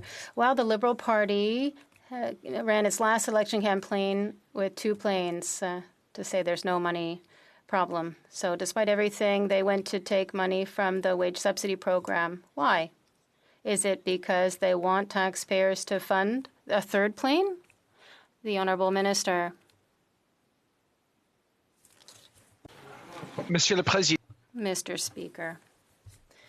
We feel that it's very important to protect employees and workers across the country in every sector of the economy where there has been a significant drop in income. This is our approach, and in that way we can protect people and ensure that the jobs will remain in the future. We will continue to take this approach. Mr. Terrien. What's above all important is to protect their own employees who are working for them to ensure that they get reelected. That's really what's important to them. Very simple question now. This party has spent $7 billion. Are they about to go bankrupt? Honourable Minister.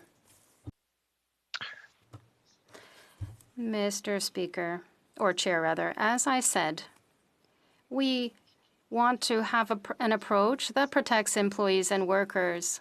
That is the principle on which we're acting. We believe it's a very important principle, and we continue to keep this approach in order to ensure that we will be in a better situation with regard to employment in the future. Mr. Terrien. Mr. Speaker, we don't know How much money did they take out of the pot? I'd like to ask a very simple question. How many small and medium-sized businesses could have been saved with the millions that they took? The Honourable Minister. Mr. Speaker, we appreciate this question. We are protecting hundreds of thousands of small and medium-sized businesses thanks to our wage subsidy program, the emergency loan program, with all of our programs to assist small and medium-sized businesses. We will continue this approach to help them and their employees for the future. Mr. Thériault. Mr. Speaker, I'm not getting an answer, and I don't think I will get one. But when did this government decide to use the wage subsidy program? A, possible answers. A, when they created it, they set out the criteria to ensure that they could take money from it. B, possible answer, well, if they make it, we'll do what we want with it. So C, well, we see that there's money, so we'll take it. The Honourable Minister. Mr. Chair, we continue to believe that it's very important to protect employees in every sector of our economy and in every part of the country. This is the approach we're taking. I believe it's the right approach to keep and protect jobs across the country during this pandemic. We will now suspend.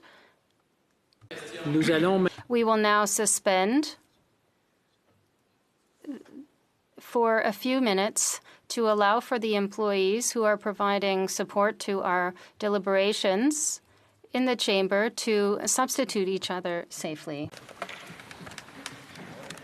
It's all yours.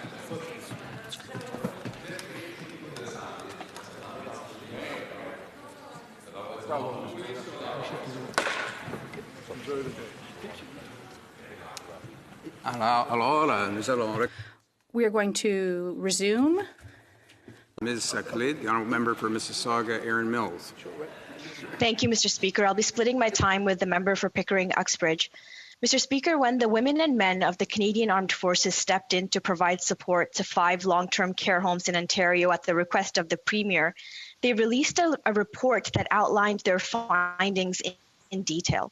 Military members witnessed residents' cries for help go unanswered. They saw force feeding, they saw bug infestations, lack of personal protective equipment, and neglect. Canadians are shook and they're appalled by the horrific conditions outlined in the military report. So far, almost 1,000 seniors have lost their lives in long-term care homes in Ontario alone, over 25 of them in my riding of Mississauga, Erin Mills. These deaths could have been prevented. Can the Minister of Health please update this House on how our federal government is working with the provinces and territories to prevent further tragic occurrences from happening at long-term care homes and to ensure that our most vulnerable seniors are properly looked after and cared for? Thanks. The Honourable Minister. Thank you very much, Mr. Speaker, and it's such an important question. I believe all Canadians were deeply horrified to read the details from the Canadian Armed Forces on the conditions in long-term care homes in Ontario. What's happening to seniors in Ontario is completely unacceptable, and the report is very troubling. Seniors deserve to live with dignity and with respect and with safety, and while long-term care is provincially regulated, we know that we need to work together. The Government of Canada stands ready to support provinces and territories as they continue to respond to this crisis. I had a very good conversation with my provincial and territorial counterparts last night about the work that we can do at a national level to support their important work. We also know that seniors want to stay at home for longer, Mr. Speaker, and that's why our historic investment of $6 billion in home care was so important. Mr. Speaker, we're going to continue to work with the provinces and territories to ensure that they get the care and dignity they deserve.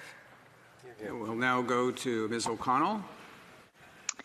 Thank you, Mr. Chair. I'd like to sadly report that my community of Pickering has experienced the largest number of deaths at a single COVID-19 outbreak location anywhere in this country. 70 residents at Orchard Villa long-term care home have died during this pandemic, a devastating blow to our community. And yesterday we received the horrific report from the Canadian Armed Forces detailing what they have witnessed in Orchard Villa in Pickering, Altamont Care Community in Scarborough, Eatonville Care Center in Etobicoke, Hawthorne Place in North York, and Holland Christian Homes Grace Manor in Brampton. The loved ones of those who have passed away, as well as the home's workers, have asked for a full public inquiry from the Ontario government. I know that the responsibility for these facilities falls within provincial jurisdiction, but on behalf of our communities, can the Minister of Health update us on the work she's doing to ensure the Ontario government takes action immediately and initiates a full, independent, nonpartisan public inquiry, and to reverse its decision to create a government-led commission that won't even start until September? The Honourable Minister.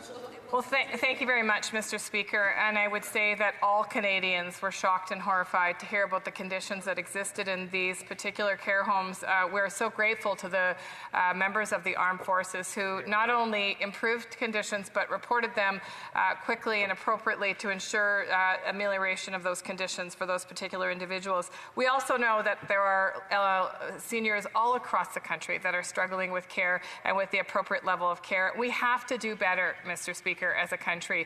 These are our loved ones. These are our parents and our grandparents. These are the people in our lives that have given so much to us. Mr. Speaker, I stand committed to working with my provincial and territorial counterparts to ensure that we do better as a society. We know there's a role that we can play, Mr. Speaker, at the federal level with advice, with guidance, with support, and yes, with investments. And we look forward to having those conversations about how best we can improve the care for all seniors amongst us. Hear, hear. Well said. We'll now go to Mr. Davies, Vancouver Kingsway. Mr. Davies, go ahead. Thank you, Mr. Speaker. Canadians were horrified to hear the report yesterday from our armed forces about the appalling conditions experienced by seniors in our long-term care homes.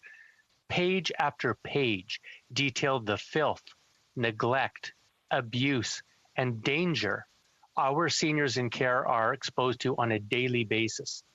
Shockingly, they face injury and death through missed medications, expired medication, unsterile devices, and violations of basic contagion rules to stop the spread of COVID-19.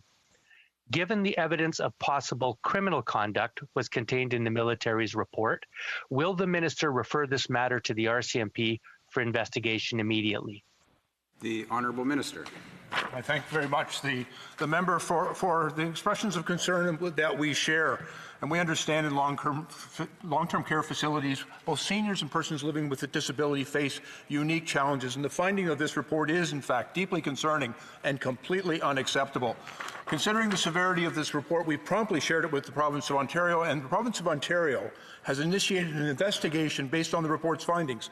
Their investigation includes alerting the province's chief coroner, who has the authority to alert the police of jurisdiction. Mr. Speaker, we will continue to work with the province to protect those living in long-term care facilities and continue to support them through the deployment of our outstanding Canadian Armed Forces and in our partnership with the Red Cross. Hear, hear. And back to Mr. Davies. Mr. Speaker, that's a shocking answer, considering that there's clear evidence of criminal conduct and negligence in this, that this federal government is not taking immediate steps to refer this to the nation's RCMP. That's unacceptable. Mr. Speaker, the seniors' care crisis is a national problem. COVID-19 has exposed critical vulnerabilities across Canada's entire network of long-term care facilities. Not a single province or territory currently meets the benchmark of 4.1 hours of hands-on care per day.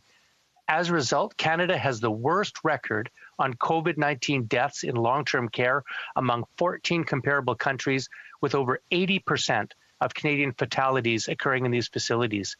Will this government move swiftly to establish binding national standards for long-term care? The Honourable Minister. Well, thank you very much, Mr. Speaker. And the member opposite is exactly correct when he says that those who are hardest hit in terms of losing their lives and the negative effects of COVID are those who are living in long-term care homes. And he's also correct when he indicates that COVID-19 has shown us what for many of us, we've known for a long time that we need to do better in long-term care and supports for seniors. As the member opposite knows, we started those steps some 4 years ago or so when we began to invest in incredible investments in aging at home. We know that that is one part of the solution, Mr. Speaker, but we have to do better for those seniors who need a higher level of care. And Mr. Speaker, that's the work I'm doing now, working with my colleagues at the provinces and territories, to make sure that we can come up with a solution that will truly result in better standards for all. To Mr. Davies. Mr. Speaker, what we need is binding national standards, just like we set through the Canada Health Act in the healthcare sector generally. Gross fecal contamination, filthy medical equipment, insect infestations, ignoring patient cries for hours. We would never tolerate these conditions in Canada's hospitals. There's no reason to accept them in Canada's long-term care facilities. Will the minister move to bring long-term care facilities under the Canada Health Act or similar legislation with formal funds tied to acceptable standards of care for our seniors, just like we do for hospitals? The Honourable Minister.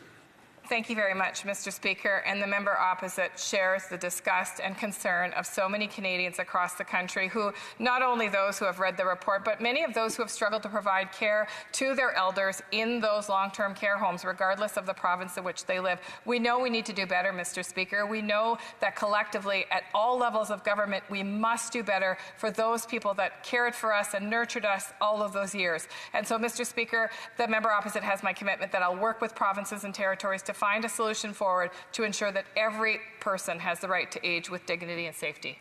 Mr. Davies, got 15 seconds for another question, a short one, and leave time for response. Thank you, Mr. Speaker. These failures are the product of systemic neglect, often motivated by prioritizing profit over the provision of adequate care. Does the minister agree that we should not be putting profits above the healthcare needs of Canada's seniors? Honourable Minister. Mr. Speaker, I believe that when we commit to taking care of people, that we must do so with the utmost care that is required. And Mr. Speaker, I know that provinces and territories have a lot of work to do. So do we at the federal level and obviously at the local level. We must all work together, Mr. Speaker, to protect those people in our lives who are most vulnerable, whether they be seniors, whether they be children or others. We'll now move on to Mr. Schmale, Halliburton, Kawartha Lakes, Brock. Mr. Schmale, go ahead. Thank you, Chair. According to Vaughn Palmer, in an editorial in the Vancouver Sun regarding the secret Wet'suwet'en deal, Palmer writes, the hereditary chiefs calculated the two governments would sign despite the objections from the elected chiefs. They likewise got the terms they wanted in the MOU while giving up absolutely nothing, just as they figured governments would keep the content secret from the public. Can the minister describe another situation in which the federal government negotiated a secret deal of this magnitude with unelected people? The Honourable Minister. I thank the member for his ongoing concern, and I want to remind him that actually it is in keeping with the Supreme Court decision of 1997 that we were to now begin those conversations with the Wet'suwet'en hereditary chiefs who took the case to the Supreme Court. As we've said many times, this is not an agreement. This is an MOU which establishes the path forward for the substantive discussions towards a final agreement, which would describe the future governance and the implementation of Wet'suwet'en rights and title. It is about a shared commitment. And we have to go back to Mr. Schmale. Thank you, Chair. If it is a shared commitment, why on the eve of the signing ceremony did the four elected chiefs denounce the hereditary chiefs for keeping them in the dark? The Honourable Minister. I think, again, it's really important that the member understand that there was a process for the hereditary chiefs to go back to their communities and discuss with them. And any agreement after the good work that will happen now would have to go back and seek the approval of all of the communities. And back to Mr. Schmale. Chair, the Burns Lake Band are openly wondering if they are still a band or if the few unelected hereditary chiefs will control everything now. Minister, can you assure them that going forward you will honor their concerns and take the time to listen? I just ask honourable members to still direct their questions through the chair. The Honourable Minister. Well, actually, the honourable member knows that the next steps include the further and ongoing engagement by the Wet'suwet'en in their House groups, and that will include the 6 elected chiefs of the Wet'suwet'en Nation, their community members, and many others. This is about going forward and making sure that any... And back to Mr. Schmale. Thank you, Chair. Cynthia Joseph, a chief councillor with the Haguelet First Nation, says the MOU between Ottawa, the province, and the Wet'suwet'en hereditary chiefs was only shared with her community members on May 9th, 2 days after it was published in the media. Is this part of the open and transparent government all Canadians can expect of the Prime Minister? The Honourable Minister. Walking the path of reconciliation means that we work with our partners, and there is a way that they do the work within their communities. And so it is going to be an agreement to begin the work, and but that any final agreement is going to have to be able to be approved by all members of the nation in terms of developing a consensus for the agreement. And back to Mr. Schmale. Thank you, Chair. Does the Minister have any concerns regarding claims by several former female hereditary chiefs that they were stripped of their hereditary status because they didn't agree with the men? The Minister. Again, I think that it is going to be really important that that the work take place within the Wet'suwet'en Nation to determine their future governance, to determine their way of working with Canada, and to make sure, like... Back to Mr. Schmale. Thank you, Chair. For some reason, it seems to be a problem to stand up for these hereditary female chiefs that were had their title taken away. Does the Minister plan on recognizing banned council resolutions denying the authority of hereditary chiefs to sign any future agreements without consent of the elected chiefs and the 3,000 members within the Wet'suwet'en they represent? The Honourable Minister. And that as we begin the work, the nation will do its work, and then we will come to the table to determine what would be the governance. How will it be a hybrid model like at Helsik, like Tanoha, like some of the communities developing their constitution, developing their laws, and deciding how they will determine their own governance and that partnership with Canada. Now we're going to move forward with Mr. Paulus. Mr. Paulus, the floor is yours.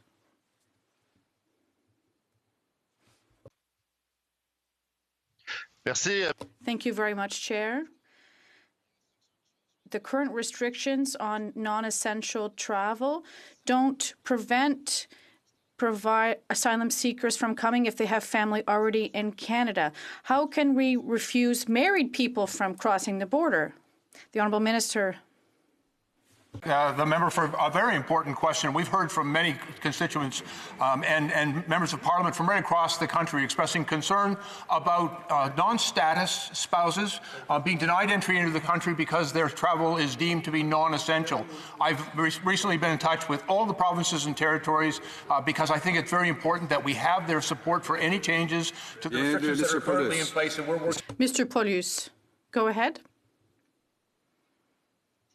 So I understand, Minister, that this is unacceptable. Chantal Tremblay, for example, she's been trying to bring her spouse to Canada for 2 months, but she can't. Can we install a directive so that border agents understand that married spouses can cross the border and join their spouse in Canada? The Honourable Minister. And just to be very clear, and I thank the member opposite for the opportunity to clarify this. It is never our intention to separate families, but at the same time, we have imposed appropriate and necessary restrictions on non-essential travel. And our border service officers inquire of everyone coming to that border about the nature of their travel. And for non-citizens who come to that border seeking entry into Canada, if their entry is deemed non-essential, then they exercise their discretion not to allow. But we understand the concern that's raised. Mr. Paulus, go ahead. Thank you, Chair. My next question. Information that we've just received from Canada Border Service agencies says that since March 21st, there have been over 400,000 people who arrived in Canada through air flight. And for these people, there's no issues, but there are 1,000 foreigners that have entered Canada. The border is supposed to be closed. How can we explain these people have come to Canada? The Honourable Minister. Again, I thank the member opposite for the opportunity to clarify. We have imposed very significant restrictions on non-essential travel, but of course there are circumstances where individuals come to this country where their entry into Canada is deemed essential. And for example, someone who's providing medical services, coming into Canada to provide those services would be deemed essential because there is a great need among Canadians for those services, and so it's dealt with on a case-by-case basis. And as you can see by the numbers, we have had a very significant reduction in the travel of all non-Canadians into Canada over the past 2 months. Mr. Paulus. Mr. Paulus. So the minister confirms that out of the 100,000 people who arrived by plane, I'm not talking about border crossings, these are all people who had essential services to offer Canada. The Honourable Minister. At all points of entry, including our air borders, we apply the standard of the travel must be deemed essential, and that determinations is utilized to see if a person is eligible to enter into the country. Mr. Paulus. Mr. Paulus. Thank you. Now we've learned that Correctional Services Canada did an investigation into Madeleine Levesque's issues, and the file was suspended. And all the means are still there that we can continue this investigation, but can the Minister tell Correctional Services Canada to resume the investigation into Madeleine Levesque's death? The Honourable Minister. Again, I thank the member for the question because we know that the concern of the people of Quebec and the family of Ms. Levesque need answers and deserve answers, and that's why we asked the Parole Board and the Correction Services Canada to convene a board of investigation. Clearly, during the COVID transmission, the ability to conduct that investigation and to interview all of the witnesses became extremely difficult and has been temporarily suspended. But at the very earliest opportunity, we remain resolute to resume that investigation and to get to the bottom to provide the answers that the family deserves. Mr. Paulus, Mr. Paulus, you have another 20 seconds. Chair, the victims represent one segment of the population that are most affected by this crisis, and we know that victims of crimes were unable to participate in parole hearings.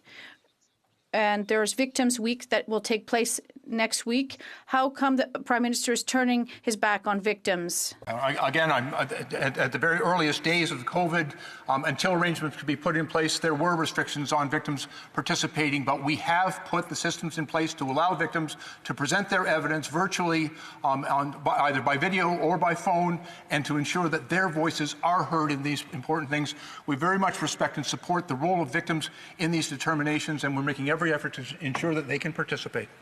I will now go to Mr. Cumming, Edmonton Centre. Mr. Cumming, go ahead. Mr. Speaker, yesterday I asked the Minister of Small Business how many business credit availability guarantees were issued by EDC, and I didn't get a number. Does she have an exact finite number of the guarantees today? The Honourable Minister. Mr. Speaker, thank you to my honourable member for that question. Our government has taken swift and immediate action to support Canadian businesses through this time. Money from this program is flowing, and businesses across the country are receiving the important support that they need. Cumming.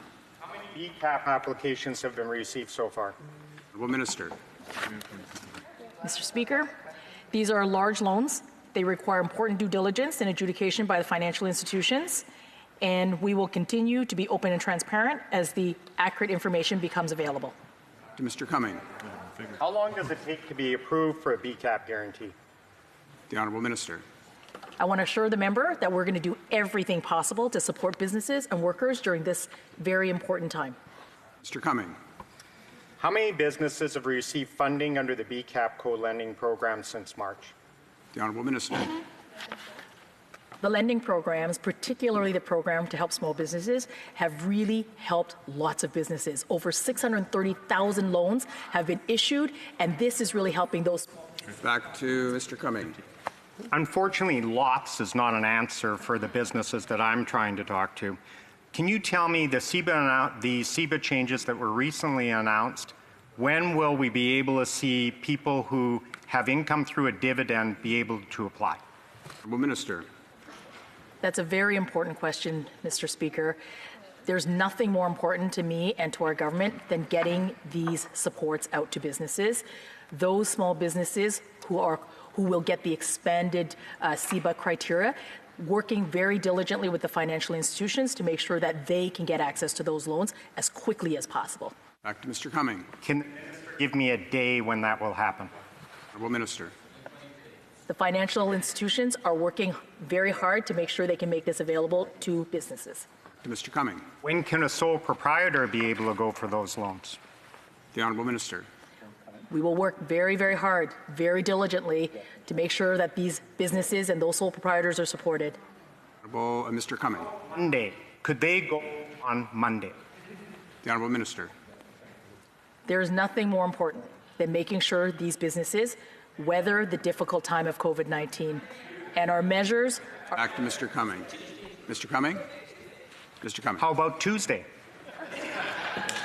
The Honourable Minister. I think we will all agree that getting support to these businesses is absolutely crucial, and our commitment is always going to be to get support to these businesses. Mr. Cumming. So I can't give a distinct answer on any of those questions. Can you tell me how much headroom is left on the CEBA program? The Honourable Minister. Today, over 630,000 businesses have gotten the support to do things like pay for salaries, 25% top up for the wage salary, pay for rent, pay for insurance and utilities. This is what these loans are helping our small. Go ahead, Mr. Cumming. How many dollars are left in the program so businesses can have some certainty that that program will be available for some time? The Honourable Minister. I think you will see, and businesses across the country that I have talked to have really appreciated that the government has stepped up to help them during this difficult time. These include women businesses, Indigenous-owned businesses, and those small businesses that are all across our communities, all across the country, that are getting the necessary help, and we're going to keep. Back to Mr. Cumming. How many dollars? It can't be that complicated. How many dollars? The Honourable Minister. 630,000 businesses are getting that help, and thousands of more businesses will be getting help with the expanded criteria. We're going to keep doing the work that we need to help our businesses across this country through this difficult time. Mr. Cumming. I heard from a constituent in my riding that they waited for over 4 hours on the portal for CECRA. Is there an issue with the portal, and if so, when will it be fixed? The Honourable Minister. Making sure that businesses get the help for commercial rent support is absolutely crucial right now.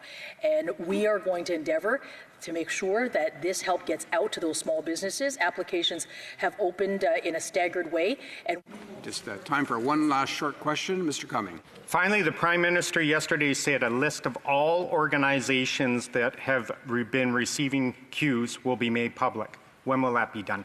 The Honourable Minister.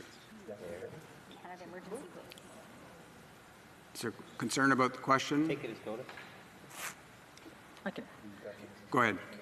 We have committed to making sure that those companies taking the wage subsidy program will be listed publicly. So we've committed to do that, and we will do so. And now we'll go to Mr. D'Entremont, West Nova. Mr. D'Entremont, go ahead. Thank you very much, Mr. Speaker. My first question is going to be to the Minister of Fisheries, but I thought I would sort of take this first point. And I know the Canadian Coast Guard is taking a few moments right now. They're actually out doing a search right now for the loss of a vessel off of the coast of Newfoundland.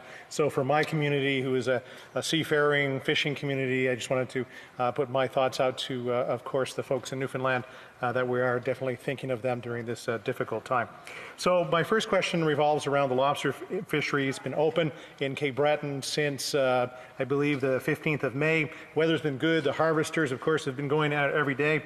The price has dropped to $4.25 already. Unstable markets will probably cause it to drop even more. So my question to the minister is what is she doing to make sure that the lobster industry survives? Honourable Minister. To thank my colleague for the comments that he made with regards to the tragic accident off the coast of Newfoundland, Labrador, where we have seen the loss of life in a fishing accident. Of course, as coastal people, we are all in solidarity with the people of Newfoundland right now. Mr. Speaker, we know that the lobster or the fish and seafood sector have taken extreme hits because of COVID-19. We're working diligently to make sure that we support the industry as best we can. We've made available over $500 million to processors and harvesters to make sure that they can weather this storm. We have made sure that the harvesters are able to access the harvester benefit as well as the grant, recognizing the unique nature of their business and how they are not able to access some of our other programs. Mr. Speaker, we're continuing to monitor what's happening in the industry, and we will continue to make sure that we do everything we can to support the fish and seafood sector. Thank you very much, Mr. Speaker. Mr. D'Entremont. Thank you very much, Mr. Speaker. And I'll continue on this vein for a moment. I mean, we are still looking at unstable markets for a longer period of time. At this point, processors are being selective in what they're buying. They're not buying culls and other kinds of lobsters. The plants are filling up, and harvesters are worried that they might stop buying product before the season is complete. So my question is, what can the fishermen expect, or what kind of programs can they expect if the season goes bust? Honourable Minister. Speaker, and I want to thank the member for the question. We know that this is a very challenging season for our harvesters. We also know that because of the decline in markets, we've had to make accommodations for the processing sector in order to help them better able to support the harvesters. We've put in $62.5 million that's allowing the processors to increase capacity in their refrigeration and freezers so that they will continue to be able to purchase product. Mr. Speaker, as I said earlier, we will continue to monitor the situation and make sure that we do everything possible to support our harvesters. This is a very difficult. And back to Mr. D'Entremont. Thank you very much, Mr. Speaker. My next question, and I don't know whether it's going to be to the Minister of DFO or the Minister of Transport. Oakley Ryerson is a young resident of West Nova. He is planning a career in the sea and wants to get his Master Class 4. The problem is that he can't pass the eye exam because he needs full color vision. For those who are farsighted or nearsighted, we just have to put on our glasses and correct it. You can actually fly airplanes, and I don't know about space shuttles, but who knows. You can now wear color corrective lenses, but Transport Canada still does not recognize these to be used. So can the Minister of Transport help Ryerson in attaining his chosen profession? The Honourable Minister. Mr. Speaker, I appreciate the concern of my colleague for one of his colleagues in his riding, and I would ask him to write to me and to lay out the situation. We have medical standards with respect to a number of different kinds of transportation-related jobs, pilots, mariners, those kinds of occupations that have to be respected. However, if he sends me the details, I will look into it personally. Mr. D'Entremont, we've got another 25 seconds left. Mr. President. Mr. Chair, because of the eligibility criteria established to get financial support, such as a significant drop in income in March and April, a number of small, medium-sized businesses are unable to qualify because they only started operations in late May and early June. What can the government do to assist them? The Honourable Minister. President. Thank you, Mr. Chair. With the wage subsidy program, it's clear that there are criteria in place. As we explained a week ago, we are adjusting this wage subsidy to extend it to the end of August, and we are looking at the criteria. We're going to go to the West Coast, and the member for Sandwich Gulf Islands, Ms. May. Ms. May, go ahead. Thank you, Mr. Speaker. My question is relating to the urgent problem of mental health crises across Canada. My colleague, Jenica Atwin from Fredericton, held a press conference on this morning in which she used the term echo pandemic, ECHO, that we'll face an echo pandemic. We're already seeing increases in suicides on southern Vancouver Island. My question to the minister is, will we see direct funding to community mental health services as urgently requested by the Canadian Mental Health Association? Honourable Minister. Well, thank you very much, Mr. Speaker. And I read the honourable member's colleague's letter just today, and I want to reassure both members, in fact all members, that we have invested in mental health supports for Canadians, obviously before the pandemic hit, but certainly since the pandemic, we've been living with the pandemic. I would like to remind all members to direct their constituents to the wellnesstogether.ca website and portal, where there Canadians can find online resources, but also connections to real and alive counsellors and other kinds of professionals that can help them with their various concerns. Thank you. And back to Ms. May. This question relates to another current emergency, the climate emergency. This week, it was reported that the concentrations of greenhouse gases reached 417 parts per million. That's not just unprecedented over thousands of years. That's unprecedented over the last 1 million years.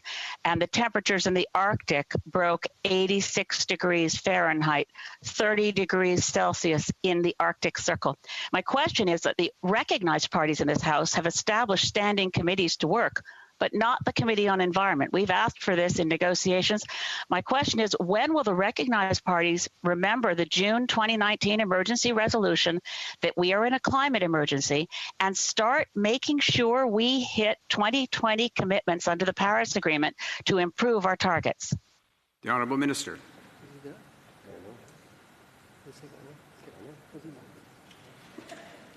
The Honourable Minister. Mr. Speaker, I appreciate my colleague's questions, and I will remind her that we have committed to net zero emissions by 2050. We've also committed to surpassing the targets that we had originally set for 2030. We realize that along with the COVID pandemic, which is the major problem that exists in the world today, that there's another problem as well that affects the entire planet, and that is the problem associated with climate change. We remain committed to achieving those targets. And back to Ms. May. My next question will be to Minister Blair, but just as an aside, that last answer completely fails to meet the legal requirements of the Paris Agreement to file a new target this year. But to save some time, Minister Blair, let's just pretend we go back to the questions from my colleague, the Member of Parliament, Mr. Paul-Hughes, and go back to your last answer. This is dealt with on a case-by-case basis by CBSA agents. There are thousands of them. They are exercising personal, subjective judgments. This is not acceptable. Could the minister please, I'm begging the minister to put out a directive advice to every CBSA agent on the ground that when a non-status entry point sees a non-status relative, direct relative, husband, wife, child of a Canadian citizen, they be deemed to be entering Canada for an essential purpose? Honourable Minister. I'd like to thank the member for bringing this issue forward again, and it's an important one. And we have been working very hard to ensure that we do everything possible to keep families together. And at the same time, we've been working with the provinces and territories and listening to the concerns of Canadians about ensuring that travel across our international border, particularly with the United States, is limited to essential travel. And as I've indicated, I've had a number of important conversations and necessary conversations with our provincial and territorial partners. I believe there is a consensus on the right way forward on this, and we're working very diligently to put it in place. And I want to assure the member opposite that we have given very clear direction to our CBSA officers, and I believe our Border Service officers have been doing an extraordinary job for us in the exercise of their discretion. And at the same time, they have been doing the important work of ensuring the health and safety of Canadians at our border. So we're now going to Ms. Kwan at Vancouver East. Ms. Kwan, go ahead. 4 out of the 5 of the homes listed in the Armed Forces report were for profit. It was painfully clear that corporate profits are being put ahead of the well-being of seniors. Will the minister admit that the for-profit model is failing our loved ones and commit to getting profits out of long-term care? The Honourable Minister. Well, thank you very much, Mr. Speaker. And as the member opposite notes, nobody can read that report or hear those stories without feeling absolute horror and disgust and demand better for the elders in our lives. As I've mentioned many times in this House, our government remains committed to working with provinces and territories to ensure that every elder person in our community can age with dignity and in safety. And back to Ms. Kwan. Well, Minister, if that's the case, I'll ask again. Will the minister make sure that the focus of long-term care homes is taking care of seniors and not taking care of owners' bank accounts? Well, Minister. Thank you, Mr. Speaker. As the member will obviously know, long-term care remains in the jurisdiction of provinces and territories, and there is legislation that rules them as such. But as the member also knows, we have stood by Ontario and all of the other provinces and territories throughout this back outbreak. to Ms. The Prime Kwan. Minister has been very clear. Is the minister refusing to answer the question because she agrees that profit should come before care? Thank you, Mr. Speaker, and I think it's unfortunate that the member is trying to place words in my mouth. What I do agree with, is that long-term care needs to be reformed, and I think all provinces and territories know, and back to all Ms. Kwan. Canadians know that we have to do a better job. Well, it's simple for the minister. She can just answer the question. Is she willing to defend for-profit care for our seniors? Is she in favor of for-profit private health care too? Honourable Minister. Thank you, Mr. Speaker. What I'm willing to defend is the right for all Canadians to age with safety and dignity. Ms. Kwan. Well, to the minister, what is the difference? Why sell out the care of our seniors? Will she commit that she will take profit out of long-term care? The Honourable Minister. Mr. Speaker, I think the member opposite knows that the only way to actually reform long-term care is to work with provinces and territories, in fact, all levels of government, to ensure that the people that spent their lives caring and nurturing for us can end their lives with caring and nurturing. And back to Ms. Kwan. I think the minister knows what we need is national standards for seniors. The Rivera long-term care homes are owned by the public sector pension plan. Since the government owns these homes, have the military been sent in there to see what's happening to seniors under their care? The Honourable Minister. Mr. Speaker, we know that it is important to work with all of the provinces and territories under which jurisdiction falls to protect the seniors within those care homes. That's what we've been doing since the beginning of the outbreak of coronavirus. That's what we'll continue to do to protect the lives of seniors and strengthen their protections. And we will, as I said, Mr. Speaker, work with the provinces and territories to have a longer-term plan so that all seniors can age with dignity and safety. And back to Ms. Kwan. The government has a clear responsibility here. What is the government doing to ensure the standards of care in these Rivera homes that they owned? Well, Minister. Mr. Speaker, as I've repeatedly said, the jurisdiction for care of long-term care homes falls within the provincial and territorial realm. However, having said that, Mr. Speaker, we have been there for provinces and territories since the outbreak of coronavirus, and as the member opposite has clearly or likely heard the Prime Minister say, we will stand with provinces and territories and so back all to elders Ms. have Kwan. the right to age with dignity. Well, I didn't hear an answer, Mr. Speaker, so the answer is nothing then. Do you think that the families of the seniors in these homes want to hear those excuses, jurisdictional issues? Does the minister not think that the families want to hear that the federal government is doing all they can to care for their parents? Members to direct their questions through the chair. The Honourable Minister.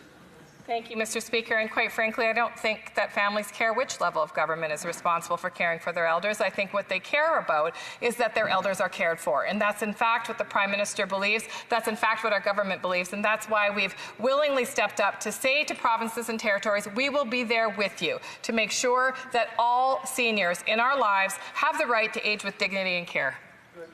Now we're going to move forward with Ms. Gill. Ms. Gill, the floor is yours. Thank you. I have a question for the Prime Minister, who earlier said that the assistance that was from the government was for those who needed it the most and those who are the most vulnerable. You'd understand that myself, who lives in a riding where many people make their living from the touristic industry. We're talking about $4 billion in losses for this industry to March, and many jobs are involved. How can I justify this to my electors? A political party that doesn't need this money uses this wage subsidy, whereas there are people in my riding who don't yet have access to this subsidy or benefit and haven't seen any money from these programs. The Honourable Minister. Ministre. The Honourable Minister. We think that it's very important to protect employees across the country in all sectors of the economy. This way, we're going to have a approach with more jobs after this pandemic is over and a better situation for our economy. We continue to adopt this approach. Ms. Gill. This is the wrong approach, because what we're saying is that, yes, the Liberal Party of Canada doesn't need this month's money and it's getting it. So what do I tell fishermen in my riding? They're not eligible for the wage subsidy. Should we create another program that doesn't really meet their needs? So once again, we have a government that doesn't really need this money for its political party, and it takes money from the coffers, and we're leaving fishermen with smaller programs and less money. What do I tell these people in my riding? The Honourable Minister. Chair, we know that there are challenges in several sectors across the country, and that is why we want to have an approach with consistent criteria for all employees. And once again, we also have measures to help certain specific sectors, such as fishing. We're going to pursue our approach because we think it's the best way to protect employees and to protect our economy. Ms. Gill. Chair, I'm still not satisfied. We're saying the best way is to put money in the partisan wing of the Liberal Party of Canada, and there are people who aren't getting any money. What do I tell the seasonal workers in my riding who have no guarantees about what's going to happen in the future? I can't go back to my riding to say, well, I'm proud of the work that we're doing here and the government is doing. So I'm having a hard time going back saying that we're taking care of the employees of the Liberal Party and that there are people in my community who are who are dying because they make their living in one particular sector. The Honourable Minister. Chair, in a pandemic, we had to examine the necessity of having programs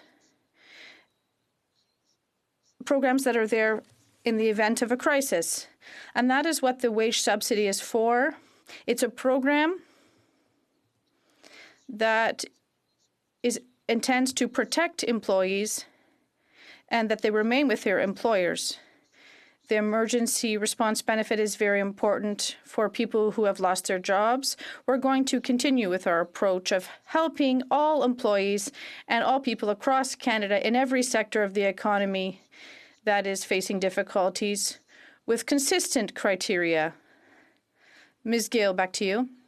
Chair, I think that the Honourable Minister of Finance lives in an ivory tower because he's not protecting all employees and sectors of the economy. Once again, we have a party that doesn't need money, and they've already received the subsidy, and there are people who are in need who don't know if they're going to work this summer, and they haven't received a cent. So I'm wondering if our government is ashamed of this way of doing things.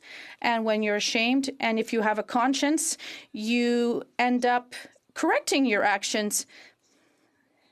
They should refund this money and cover all sectors of our economy: tourism, fishing, and seasonal sectors. The Honourable Minister. Chair, I'd like to thank the member. Our approach is to have consistent criteria with the wage subsidy. It's for every area of the economy. When they've seen a drop in revenue of at least 30%. So it's very important for organizations that are in very serious situations. This way we can protect their employees. Also, we have the CERB for other employees that are not earning income because of COVID-19. So we're going to pursue this approach and maintain the situation as best possible, and our economy after COVID will work in the future. A group of interventions, and that will be to Ms. Jansen in Cloverdale, Langley City. Ms. Jansen, go ahead. Yes, thank you, Mr. Speaker. I'd like to begin with a shout out to the brave waiters and waitresses at our local Earl's Restaurant and Brown Social House who have been opened again for on-site dining this week. Here in BC, we're beginning to find our new normal, and it was great to see how small business has so quickly adapted their establishments to keep their workers and patrons safe while allowing people to get back to the business of living. You guys rock. Thanks for taking the lead. Now, Mr. Speaker, here in my riding, I've recently had contact with the mayor of Langley City who was wondering if I had any way of accessing personal protective gear because our local firefighters were running out of stock.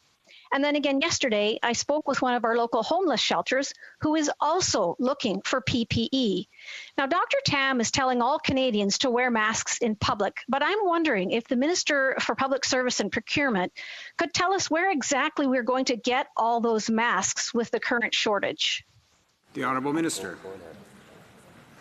I thank the member for the very good question today. I want to be clear that our priority as a federal government has been to respond to provincial and territorial requests for PPE that goes to frontline healthcare workers. That is our priority, and we've been procuring goods aggressively in domestic and international markets. We are now actively also exploring ways in which we can assist broader organizations across the country with PPE needs, and that is something that I'll continue to update the House on as we go forward. Thank you, Mr. Speaker. And back to Ms. Jansen. Globe and Mail article revealed that government orders for N95 masks have steadily been dropping. We've gone from over 200 million ordered to 100 million, according to a federal source. Mr. Speaker, the number of N95 masks ordered, as reported on the department's website, does continue to fall. Will the minister tell us why we seem to continue to struggle to supply PPE to Canadians? The Honourable Minister. Once again, thank you so much for the excellent question. It is no secret that we are in a global competition for N95 masks and other supplies.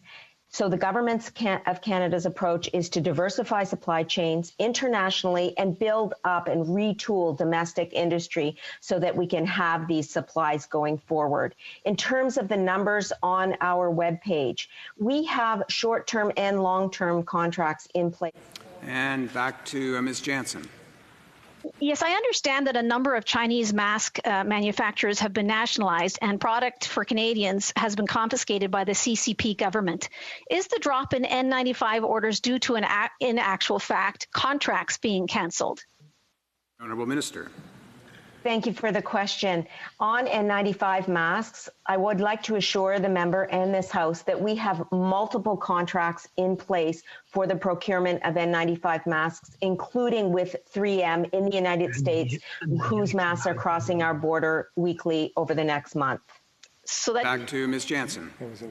Didn't quite answer my question. Have any of our orders been canceled by the nationalization of these manufacturers in China? We have an A to Z in place in China. We have our embassy and other firms actively ensuring that our supplies from the manufacturing source, make their way to the warehouse, and then over 40 flights have come to Canada with those masks and other supplies on them. So our supply chains are operating despite the global environment being highly competitive, Mr. Speaker. Now we know... To Ms. Jansen. Sorry. Many millions of N95 masks have arrived in Canada and have been substandard from China. What is the total number of substandard masks that have arrived? Sure.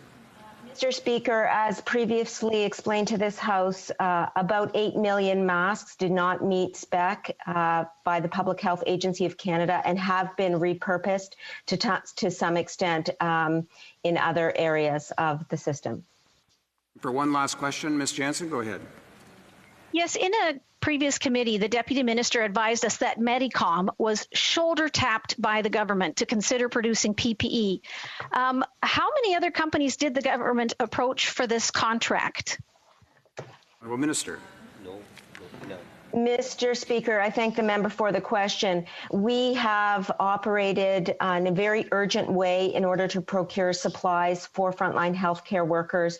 We are now also moving to ensure that we have competitions run for the procurement of personal protective equipment. It's a multi-pronged approach, and our priority is to get supplies out to frontline healthcare workers in this time of crisis as quickly as possible, Mr. Speaker. Thank you so much. And just before we adjourn, I think it's another mark of accomplishment on behalf of the great team here at the House of Commons to put this hybrid session together.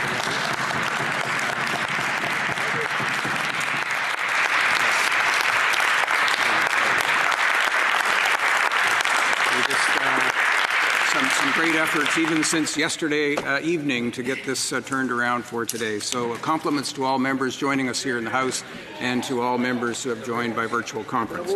And now, the committee stands adjourned until tomorrow at noon. 1411.